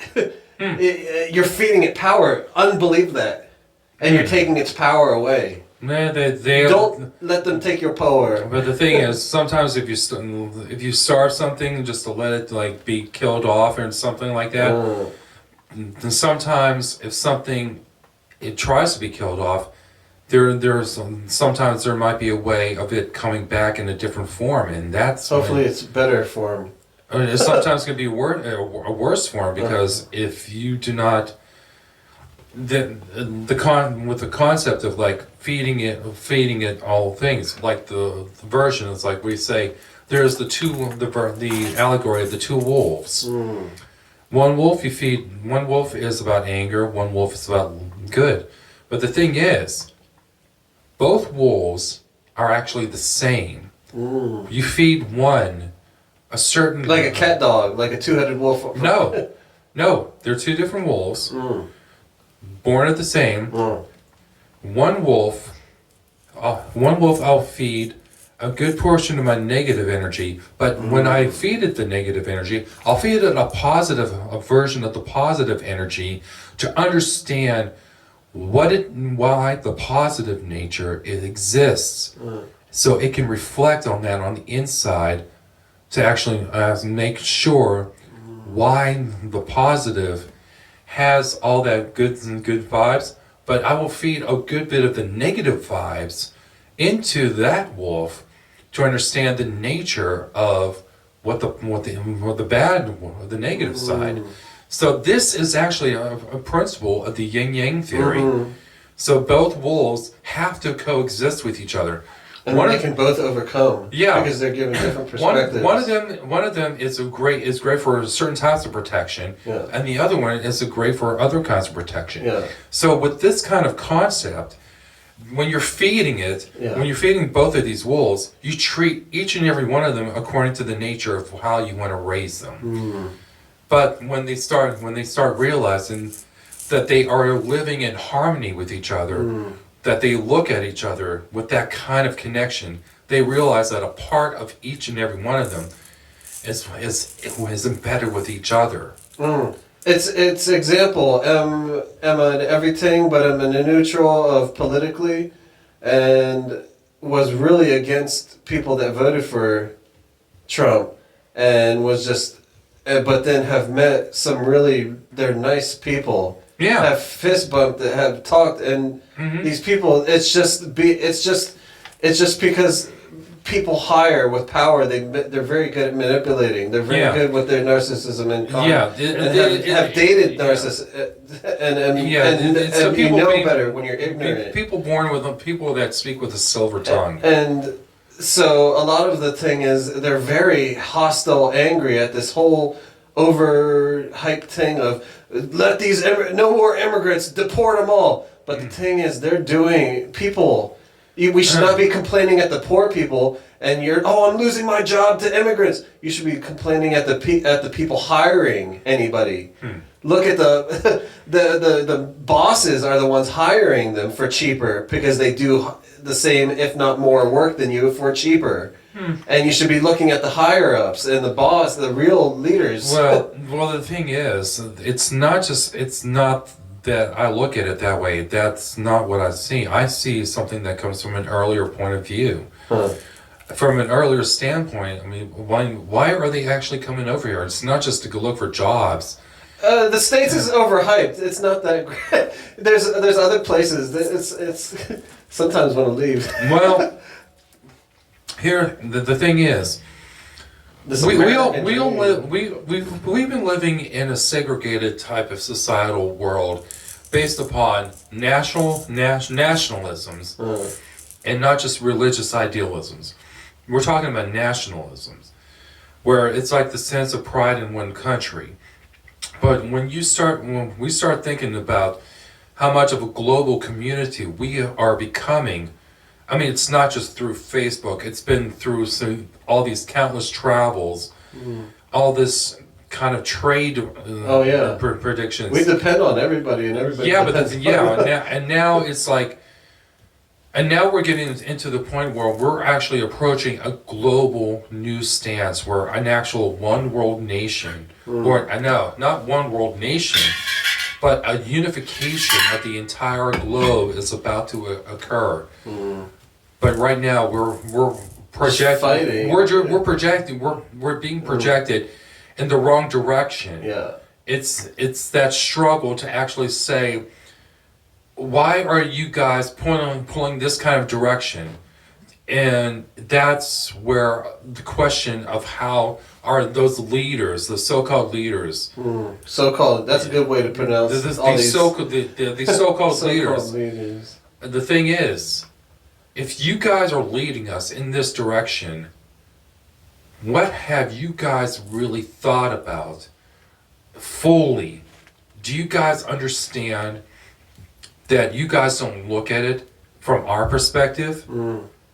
You guys have all this power, this so-called power, to help much more to than yourself. Yeah, no, it's not just that. Think about how much you think you've accomplished off the backs of others. You only attribute your name from from pain. But the thing is, you're not a person who's actually seeing the operations from our point of view. You don't walk among the people. You have to. Get some humility. Get some clarification. Yeah, even if you want to live like if you want to live like us, you can be we're not gonna. People just need to wake up, help. It's not even help. We can do it together. If you think if people that think they've done so much, they can do 20 times that with the help of the rest of us. Like, look at one country that starts with an N. They have all their trains, and it's powered by wind. It can go over 100. Are you talking about Newfoundland? Yeah, and yeah. it can go over 120 miles. What, an hour? And it goes like thousands of miles a day, and it's all powered by wind.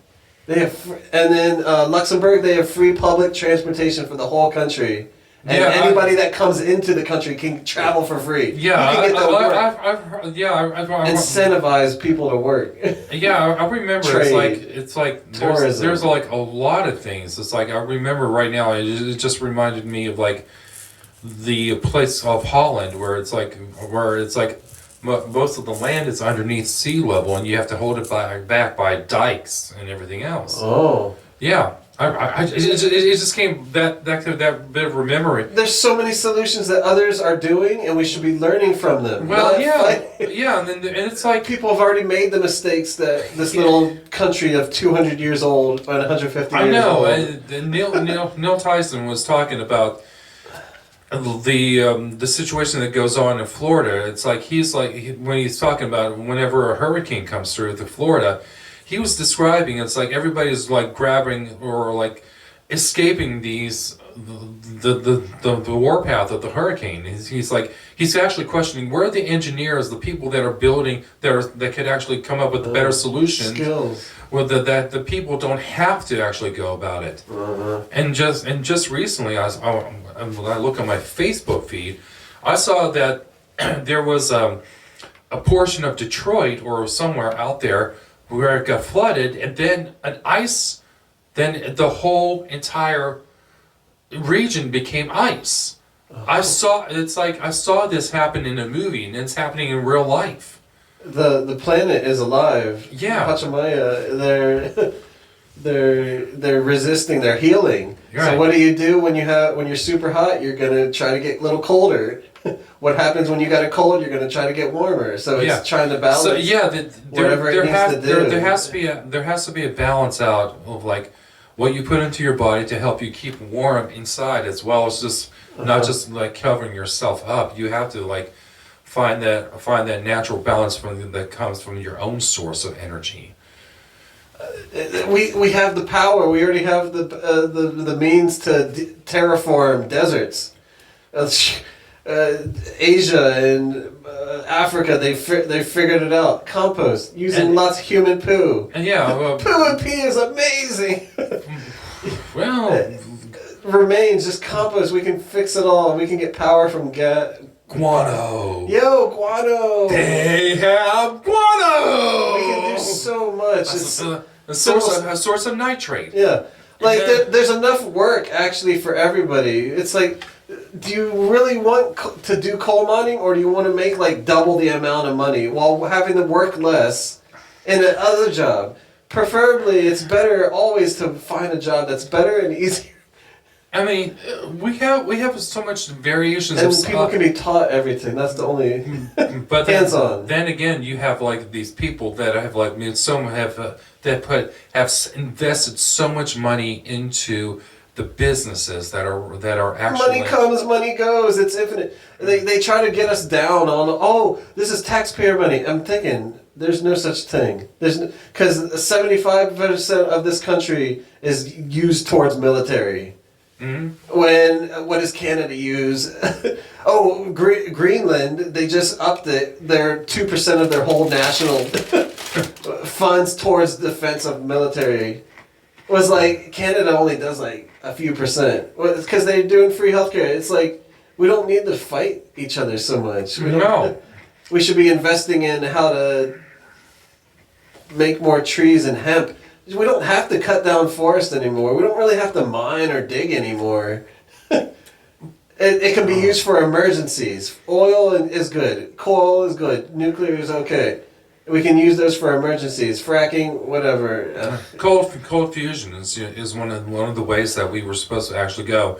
Even with Nikola Tesla's ideas about free energy. And we could tap into that a lot. Yeah, that's basically where most of us are heading. But now it seems like they just don't want to actually put it out there because it's always about the form of control. That's the thing.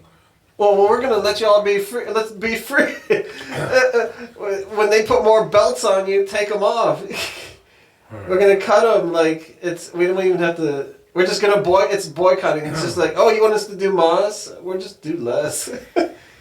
Yeah, it's gotten to the point right now where we have to actually look now, just because one person is, or like a group yells of people, sheep or yells wolf, cries wolf. well, yeah, there's that. And then there are people that and then you have a lot of great deceivers and everything else that are amongst the masses. It's gonna be harder to actually ascertain truth now because so much deception, and one of the reasons why, when money can influence a lot of things, and which is annoying. It is. Because, I mean, we're living in times of many great deceptions happen all at once. I feel like I've dealt with this in past lives. We're just like face palm. Well, so many times. Well, it's just like humans. Come on, you can do better. Why would a supreme being? Humans do better. Here's a good question.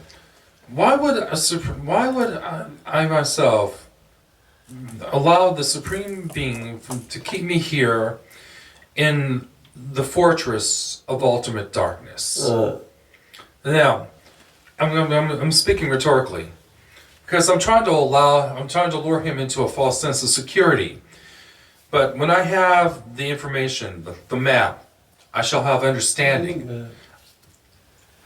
Understanding of what? Understanding of digital watches. And once I have understanding of digital watches, I shall have understanding of computers. And once I have understanding of computers, I shall be the supreme being. God isn't interested in technology. He knows nothing about the process of a microchip. And look how he spends most of his time. 43 different species of parrots. Nipples for men. Air. Slugs. He created slugs. They can't read, can't speak, can't operate machinery. Are we not in the hands of a complete lunatic? If I were a creator, I would not mess around with daffodils or daisies. I would have started with lasers. 8 o'clock, day one. This is a quote from the evil one in a movie called Time Bandits, played by David Warner. It is an ultimate speech about how evil has a perception about what technology really is. But the thing is, a lot is like, why is that the case? But he created you, evil one. No one created me. I am evil. Evil existed longer before good. I cannot be unmade. I am all power. Think about it. That itself, it's like when you feel or you understand your version, it's like, I come from this line of thinking. So, who created who in this instance? It's a co-creation based upon a version. And this is where, if people don't follow the actual perception, it's like everything gets created at the same time. They're just put in place to actually ascertain a different version of what people should be thinking of. But you still have to take yourself out of the context. Even further still, how deep does this really go? How far have we expanded ourselves? Overexpanded. Yeah. because like when we go back to that one song, it was like "Sweating Bullets" by Megadeth. Mankind has got to know its limitations. Yeah. It's nice to have limitations. You don't have to do as much. Yeah, but when you say you want to become so unlimited, it's like, okay, I understand your concept of becoming unlimited, but the thing is, you're only human at the current moment. You have to go through an alteration process of what it means. Because if you actually take the context or the perception of what a human is compared to what a demon, compared to what a god... You can't just buy the end step. You got to do the process. Yeah, you have to... You can't just, no matter how much money you have, no matter how much you... Because... Stuff catches up to yeah, everything will catch up to you. The karmic points, I'm sorry, people who are greedy. Because if you want to become something... You have to destroy something of what you become, of what you were, because or work with somebody is the alternative. And there, it's a process, and nobody, and doing this. They're taking the easy route. Yeah, and if people want to take the easy route, they're going to learn the hard way that. They need to learn, and that stuff. Justice needs to happen in the lifetime. This is why it's probably good not to kill people immediately. People need to stew in it. No, basically. Whatever happens, it doesn't matter. The concept is like it's like I've been hearing the term "unalive" more recently, and it's like. What? It sounds like a video game term. It's like no. It's like to me. It's like why is I'm gonna see why they're actually. We could just use another language, which there's so many infinite of. There's so many of. Unalive.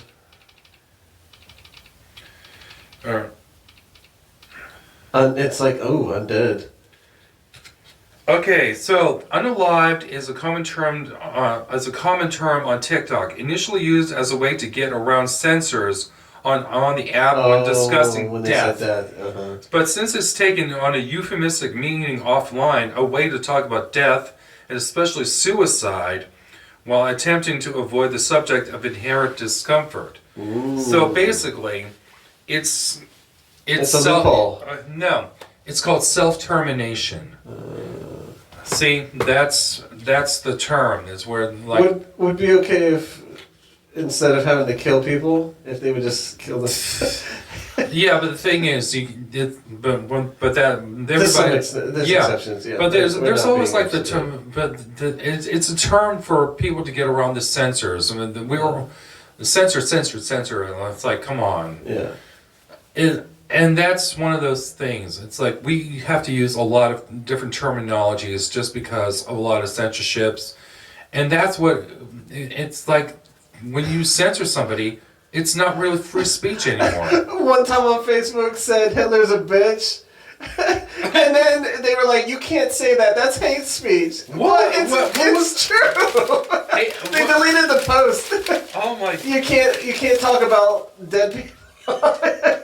Wow! You can't talk smack against evil dead people. They're like, that's mean. They're gonna hurt their feelings. It was like, you know what? It would hurt Hitler's feelings. Because he has so much kiss ass. It's yeah. Yeah. Thanks to the idiots who came up with the idea of the Operation FCC. Paperclip. No, we should be able to have radios. Yeah. Yeah.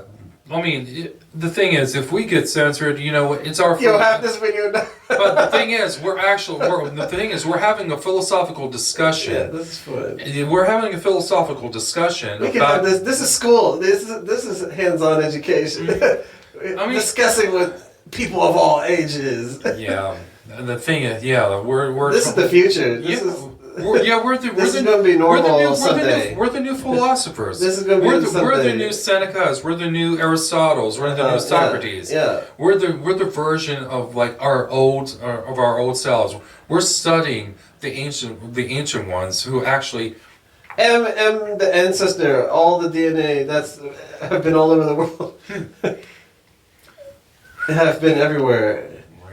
Might have been Hitler's cousin back in the day, but then we're like, we don't want to do this anymore. Yeah, It's boring. I think Being too greedy has its point. It's fun for its point, but you Well, grow out of it. Well, greed might be good according to a certain perspective, but the thing is, Giving is so nice. you have to give something in order to Whether receive you give your something. skills or Wait a second. that's That's the perception now. In order to receive, you have to give. In order to get back what you put in, you have to invest something. investing. Yeah. It's like a relationship and a friendship. Yeah, you have to be better. Add a little bit. What can you put in? What qualities can we that are totally different? How can we both synergize? How can we feed this force of love and creativity? Oh yeah, back to when we're talking about this, like Black Eyed Peas. Where's the love? We still got terrorism, like the CIA, the KKK. Yeah, where's the love? It's such a relevant song. Just magic is still. Miracles can just be a simple thing. It's like, wow, we woke up. Oh snap! That's every day's a miracle. Really, we don't have to over exaggerate everything. Everything's really everything. Right. It's nothing at the same time. It's like you trying to be positive. They were like, tell yourself, I am somebody. I am somebody. And it was taken. What if we're nobody as well, which is good too. Well, that's our meta-ness. Yeah, that's our beyond. Well, Ulysses used that in hit against Polyphemus in the Odyssey, and when he went to take out the Cyclops' eye, and the other Cyclops asked, "Who did this?" And he was like, "Nobody did this." Oh, for reals. Yeah. That's a good name. Like, if it was to do a name change, we'd probably do like No Name. Amo nombre. No, because a lot have done No Face, but it was like No Name. Nobody. It's like Yes, buddy. Nemo. That's the idea. Yeah. Confusion. It's a lot of truths people are questioning. They don't know what's truth because of all the propaganda, but you can feel it. Use your soul. Use your intuition. And question everything. Always question leaders, especially the ones that talk a lot. Don't trust them. The ones that super talk. Yeah. It's just Get a job. Go get a job. Yo, we'll hook you up. It takes a little bit. Come work at a warehouse. Sucks. No, it's great. It's a workout. Everybody. It's great that everybody's being part of the flow. Right. And in an ideal system, which is going to come out because we're already imagining it, we're all not going to have any bills. How do you get stuff to be? Well, for once, all your needs are going to be met: transportation, education, public. How do you get stuff that you want? You're going to work. You're going to do like a minimum of 15 hours a week. And basically, like, we're all working volunteers, and you'll get credits. And you can buy stuff. Yeah. And everybody will be doing something. If you're handy capable, okay, you can still do something. Everybody can do something. I think Gene Roddenberry had that kind of idea for the future when he No more bills. That's the future. Well, and we can be creative. We have so much time. Yeah, it's like we should all have too much free time. That's the wish. May we all have too much free time. Well, it's just ever since like yeah, it's like we're being overworked into something that we shouldn't be doing. It's like, come on, there's like so. I know we got to exist and everything, but with people the way that they're acting, there's a whole bunch of people out there that have this concept that they don't give a shit. I see. We got to give a shift. Yeah. This is the shift days, man. Take a big old yummy shift all over everything. We take yummy shifts every day. And our yummy shifts are working overtime. It's like, look at nature. It's not working. It doesn't got any bills to pay. We should learn from the animals and birds and everything. It's like, we can be. You see that, like, bare necessities. When the bread and butterflies kiss the tulips, early in the month of June, all in the golden afternoon. You see that bee over there? They're working too hard. No, valid. There's a lot of people that really like the work, and we should put everybody has different bodies. We all have different minds. This is great. We welcome you. We welcome the weird ones. We welcome the normal ones. We welcome everybody's. The blues, the greens, the purples, every color, every shape, every size. But we the can thing put is, people what they prefer. if people don't realize the diversity of what God has put, any kind of creator has put into this thing, and you're trying to deny them their existence. Yeah, when you say no, and it's like you'll be denied the same thing. Yeah. If you guys think about it, if everybody doesn't realize it, you deny them that. Then you're going to be denied the same kind of thing in your afterlife. It happens. It's always happening, and I can tell you that factually because this is not my first life. Was a rabbit at one point. Was an actual rabbit. We just wanted to do more, so it was like, okay, we need a humanoid body. There's probably better, effective, more bodies with more hands and a good tail. Yeah. Wings. Gosh, jeez, we fly everywhere. We don't need a vehicle. Definitely. Fuck a car, man. That's fuck a car. But here's the thing. And we've been trying to develop ourselves. Sorry. No, we've been trying to develop ourselves as much more better. I mean, Friedrich Nietzsche came up with this idea called the Übermensch, which is something. Yeah. Keep going. Where it's like we're trying to develop ourselves into like a much more advanced being or a Superman. This is the future. Yeah, but at the same token, it's like it's not going to really happen the way that everybody thinks that it's going to happen. There has to be a variation of a catalyst first. One person has to be the progenitor of that kind of race, and this is where the idea of what a god is. A god is a progenitor, or the exact leader, or the progenitor of the general idealisms of what it is going on. It's not just basically based upon like, how should I say this, family dynamics, where you hear like all the stories of like these ultra rich people. It's like they claim they're the descendants of the pharaohs and everything else. It's like, dude, so am I. I don't care though. We are all. But the thing is, selective breeding and everything else. You guys don't realize that you're actually destroying the rest of the world the way that you guys have, that has been done constantly. And think about the French Revolution, how most of the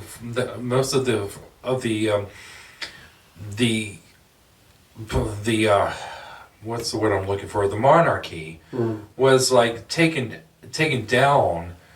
I mean, it happened basically after the American Revolution, where Madame Guillotine was actually influenced. You want pork rinds? Yeah. So Madame Guillotine. Yeah. And we had public beheadings of like of those aristocracies. I mean, mind that we could have done. That's some desensitizing type stuff. Yeah. For the masses, just killing people in the middle.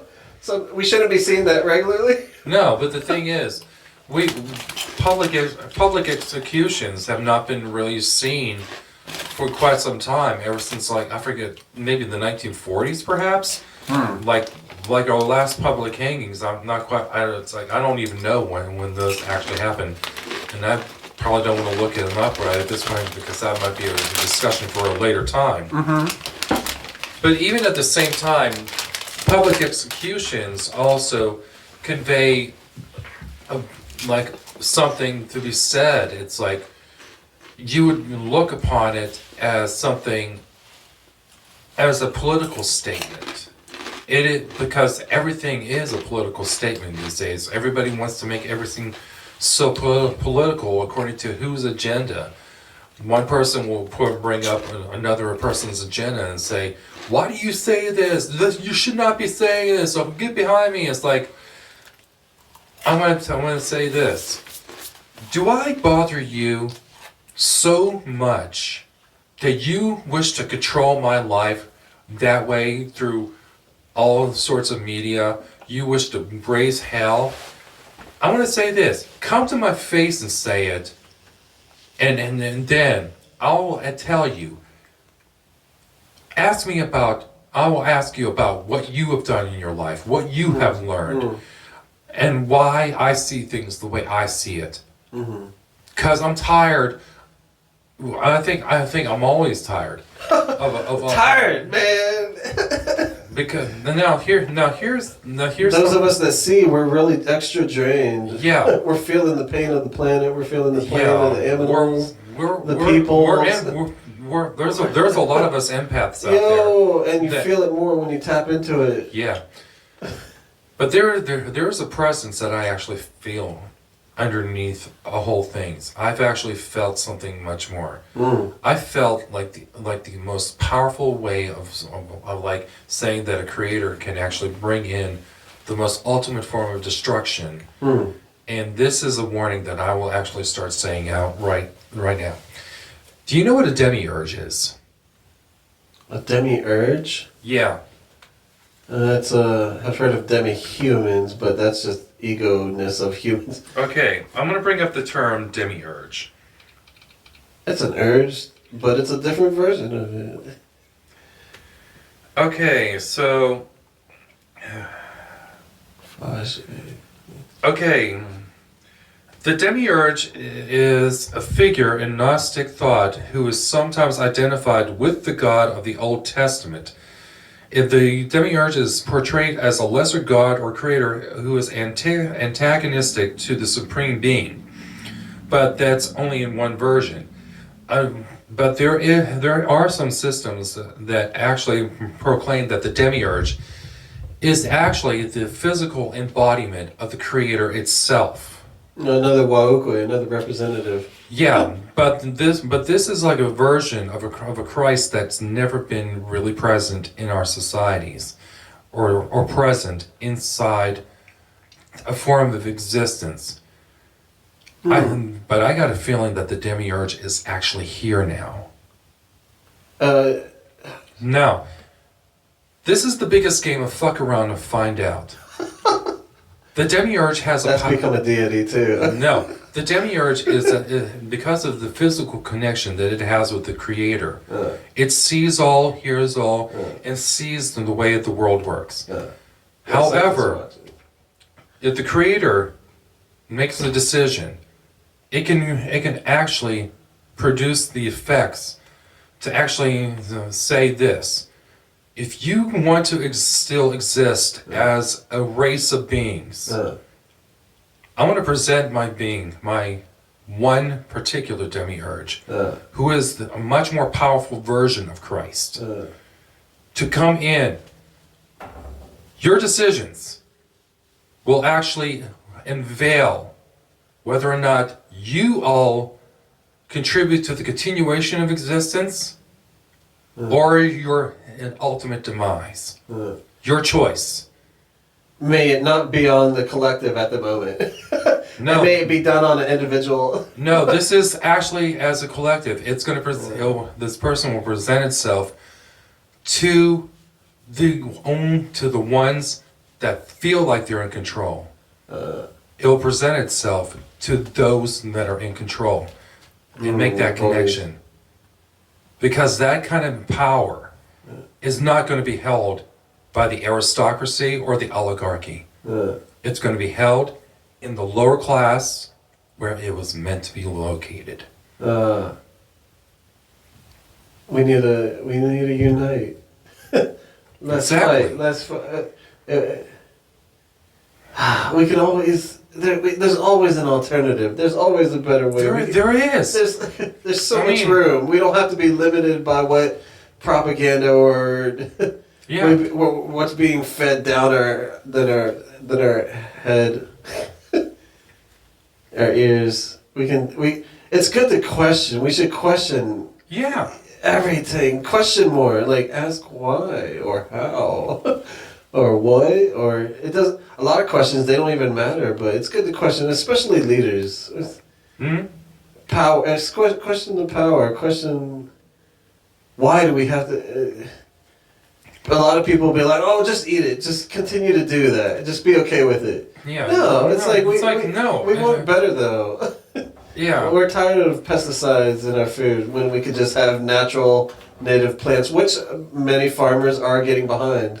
Yeah, I mean, They're planting rows of wildflower, perennial flowers, and then the bugs and the birds come in, and then they eat the aphids. yeah, it's like, but also at the same time, we do have a situation where it's like, In a state of an emergency. it's not just a state of emergency. We are in a situation where it's like, the amount of people that are living on this planet, you guys are controlling the foods and supplies. You guys are acting like the Anunnaki towards us all. Yeah, and they're so small at the same time. Yeah, I mean, you guys may have the power. Rich people, you can do better. You may have the power, but at the same time, do you guys really want to repeat the process again? Like We've done this 1,000 times. We've done this about 6 or 7 times before. At least, no, it's it's a continuation. This keeps Can we happening. stop the cycle? Yeah, enough's enough. Like, enough is enough. enough is enough. And that day there was peace forever. Exactly. Finally, we did it. We've already. This will be told about. No, yeah, caps. Put caps on it's cap it, man. Limitations, like, who needs all that? Personally, want every instrument, but don't need all the monies. Well, Don't need all the buildings. Don't need 20 yachts. What? no, I mean the thing is, we're starting to. We feel bad for others if we had too much. We're like. That's why we'll come back to this world again, or it'll be a random other Earth 96 or Earth 3002. There's so many infinite parallels, but we'll come back because we feel bad. It's like infinite parallels mixed in with the mirror versions. There's some mirror versions of those parallels. There is so much infinitive ideas. We don't have to worry about it though. Yeah, but it's still there. Let's just fuck around. Just stop fucking around with the other stuff. Let's just focus on this reality. Yeah, we're stealing from our future generations and our future regenerations. Yeah. Or if you don't want to think of it as a reincarnation, it's a regeneration. Like, it's some part of us is we're gonna be back. Like, you're gonna be back. Rich people, you'll be back as some form. We'll be back as some form, and it would be nice to have a. Right. I want to live in a treehouse or a hobbit house, man. That's the future. Like, eco dwellings. Like, we can all live pretty legitly. I mean, I see myself living on top of a hillside no matter what. Yo, big old mound, like a mountain. The future will probably be to save endangered animals. We're going to put DNA of animals and plants into our body. So eventually we are going to have scales, feathers, fur, and tails and fins. To be honest, that's the future of adapting because we can't survive. No. The thing is, some of our ancient gods, especially our Egyptian gods. Yo, check it out. Yeah, our Egyptian gods. We're about to, if we want to go back to actually becoming like hybrid. Yeah, chimeras, chimatas, man. Hybrid forms. I mean, that's how to do it. Satyrs, centaurs, mermaids, that sort of thing. Come on. Let us go that direction and start actually living as our mythological beings. That's what we used to be. That they say with all these 5Gs and putting all this technology, they're trying to block out the force fields of the magicalness. Yeah, I mean. Do you guys realize... We're going to break down these towers! Well, a mythical, metaphysical... Let's just tear down the walls. Yo, break it all. Just burn. Everything's gonna destroy like a phoenix and come back. And this is what humans do. They just keep destroying themselves. And then from 10 billion, 20 billion people down to 2,000, and then it bounces back and it keeps going back and forth. Boring. It's so typical. It's so mediocre just to be take. It's mundane. It's boring. Rich people. Right. Ooh, parties.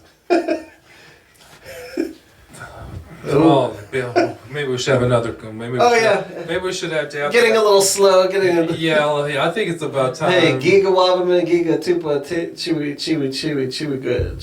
Thank you. Until we meet again. Yes, we'll end on a positive note, and we'll say thank you very much for listening. And I am Dragon. This is Rabbit. Expression is art. Be something else. Be. Let's all just be weird. Get weirder, everybody. Get the freaking weirder. Yeah. Get weird. Let your freak flags fart. Get your flag. Get your flag. A word chicka burka chick. If they got a big ass, let them work it, twerk it. I don't do that. A nerd chicka burka chick. Yeah, wash your bum bums too. Get that water. Wet your teepee. Get your bidet. Wet the bum bum. If everybody would have some clean bum bum, I feel like people would be less shitty. Yeah, less. Yeah. You got dookie particles. We don't need no more IBS in this world. We got dookie particles just hanging around. Everybody, you got clean hands. And if you, Yeah, I think that explains the dingling participle principle all the time. Wash your pits and your bits before you go out on a date and meeting new people. Make friends. See ya. See ya, man.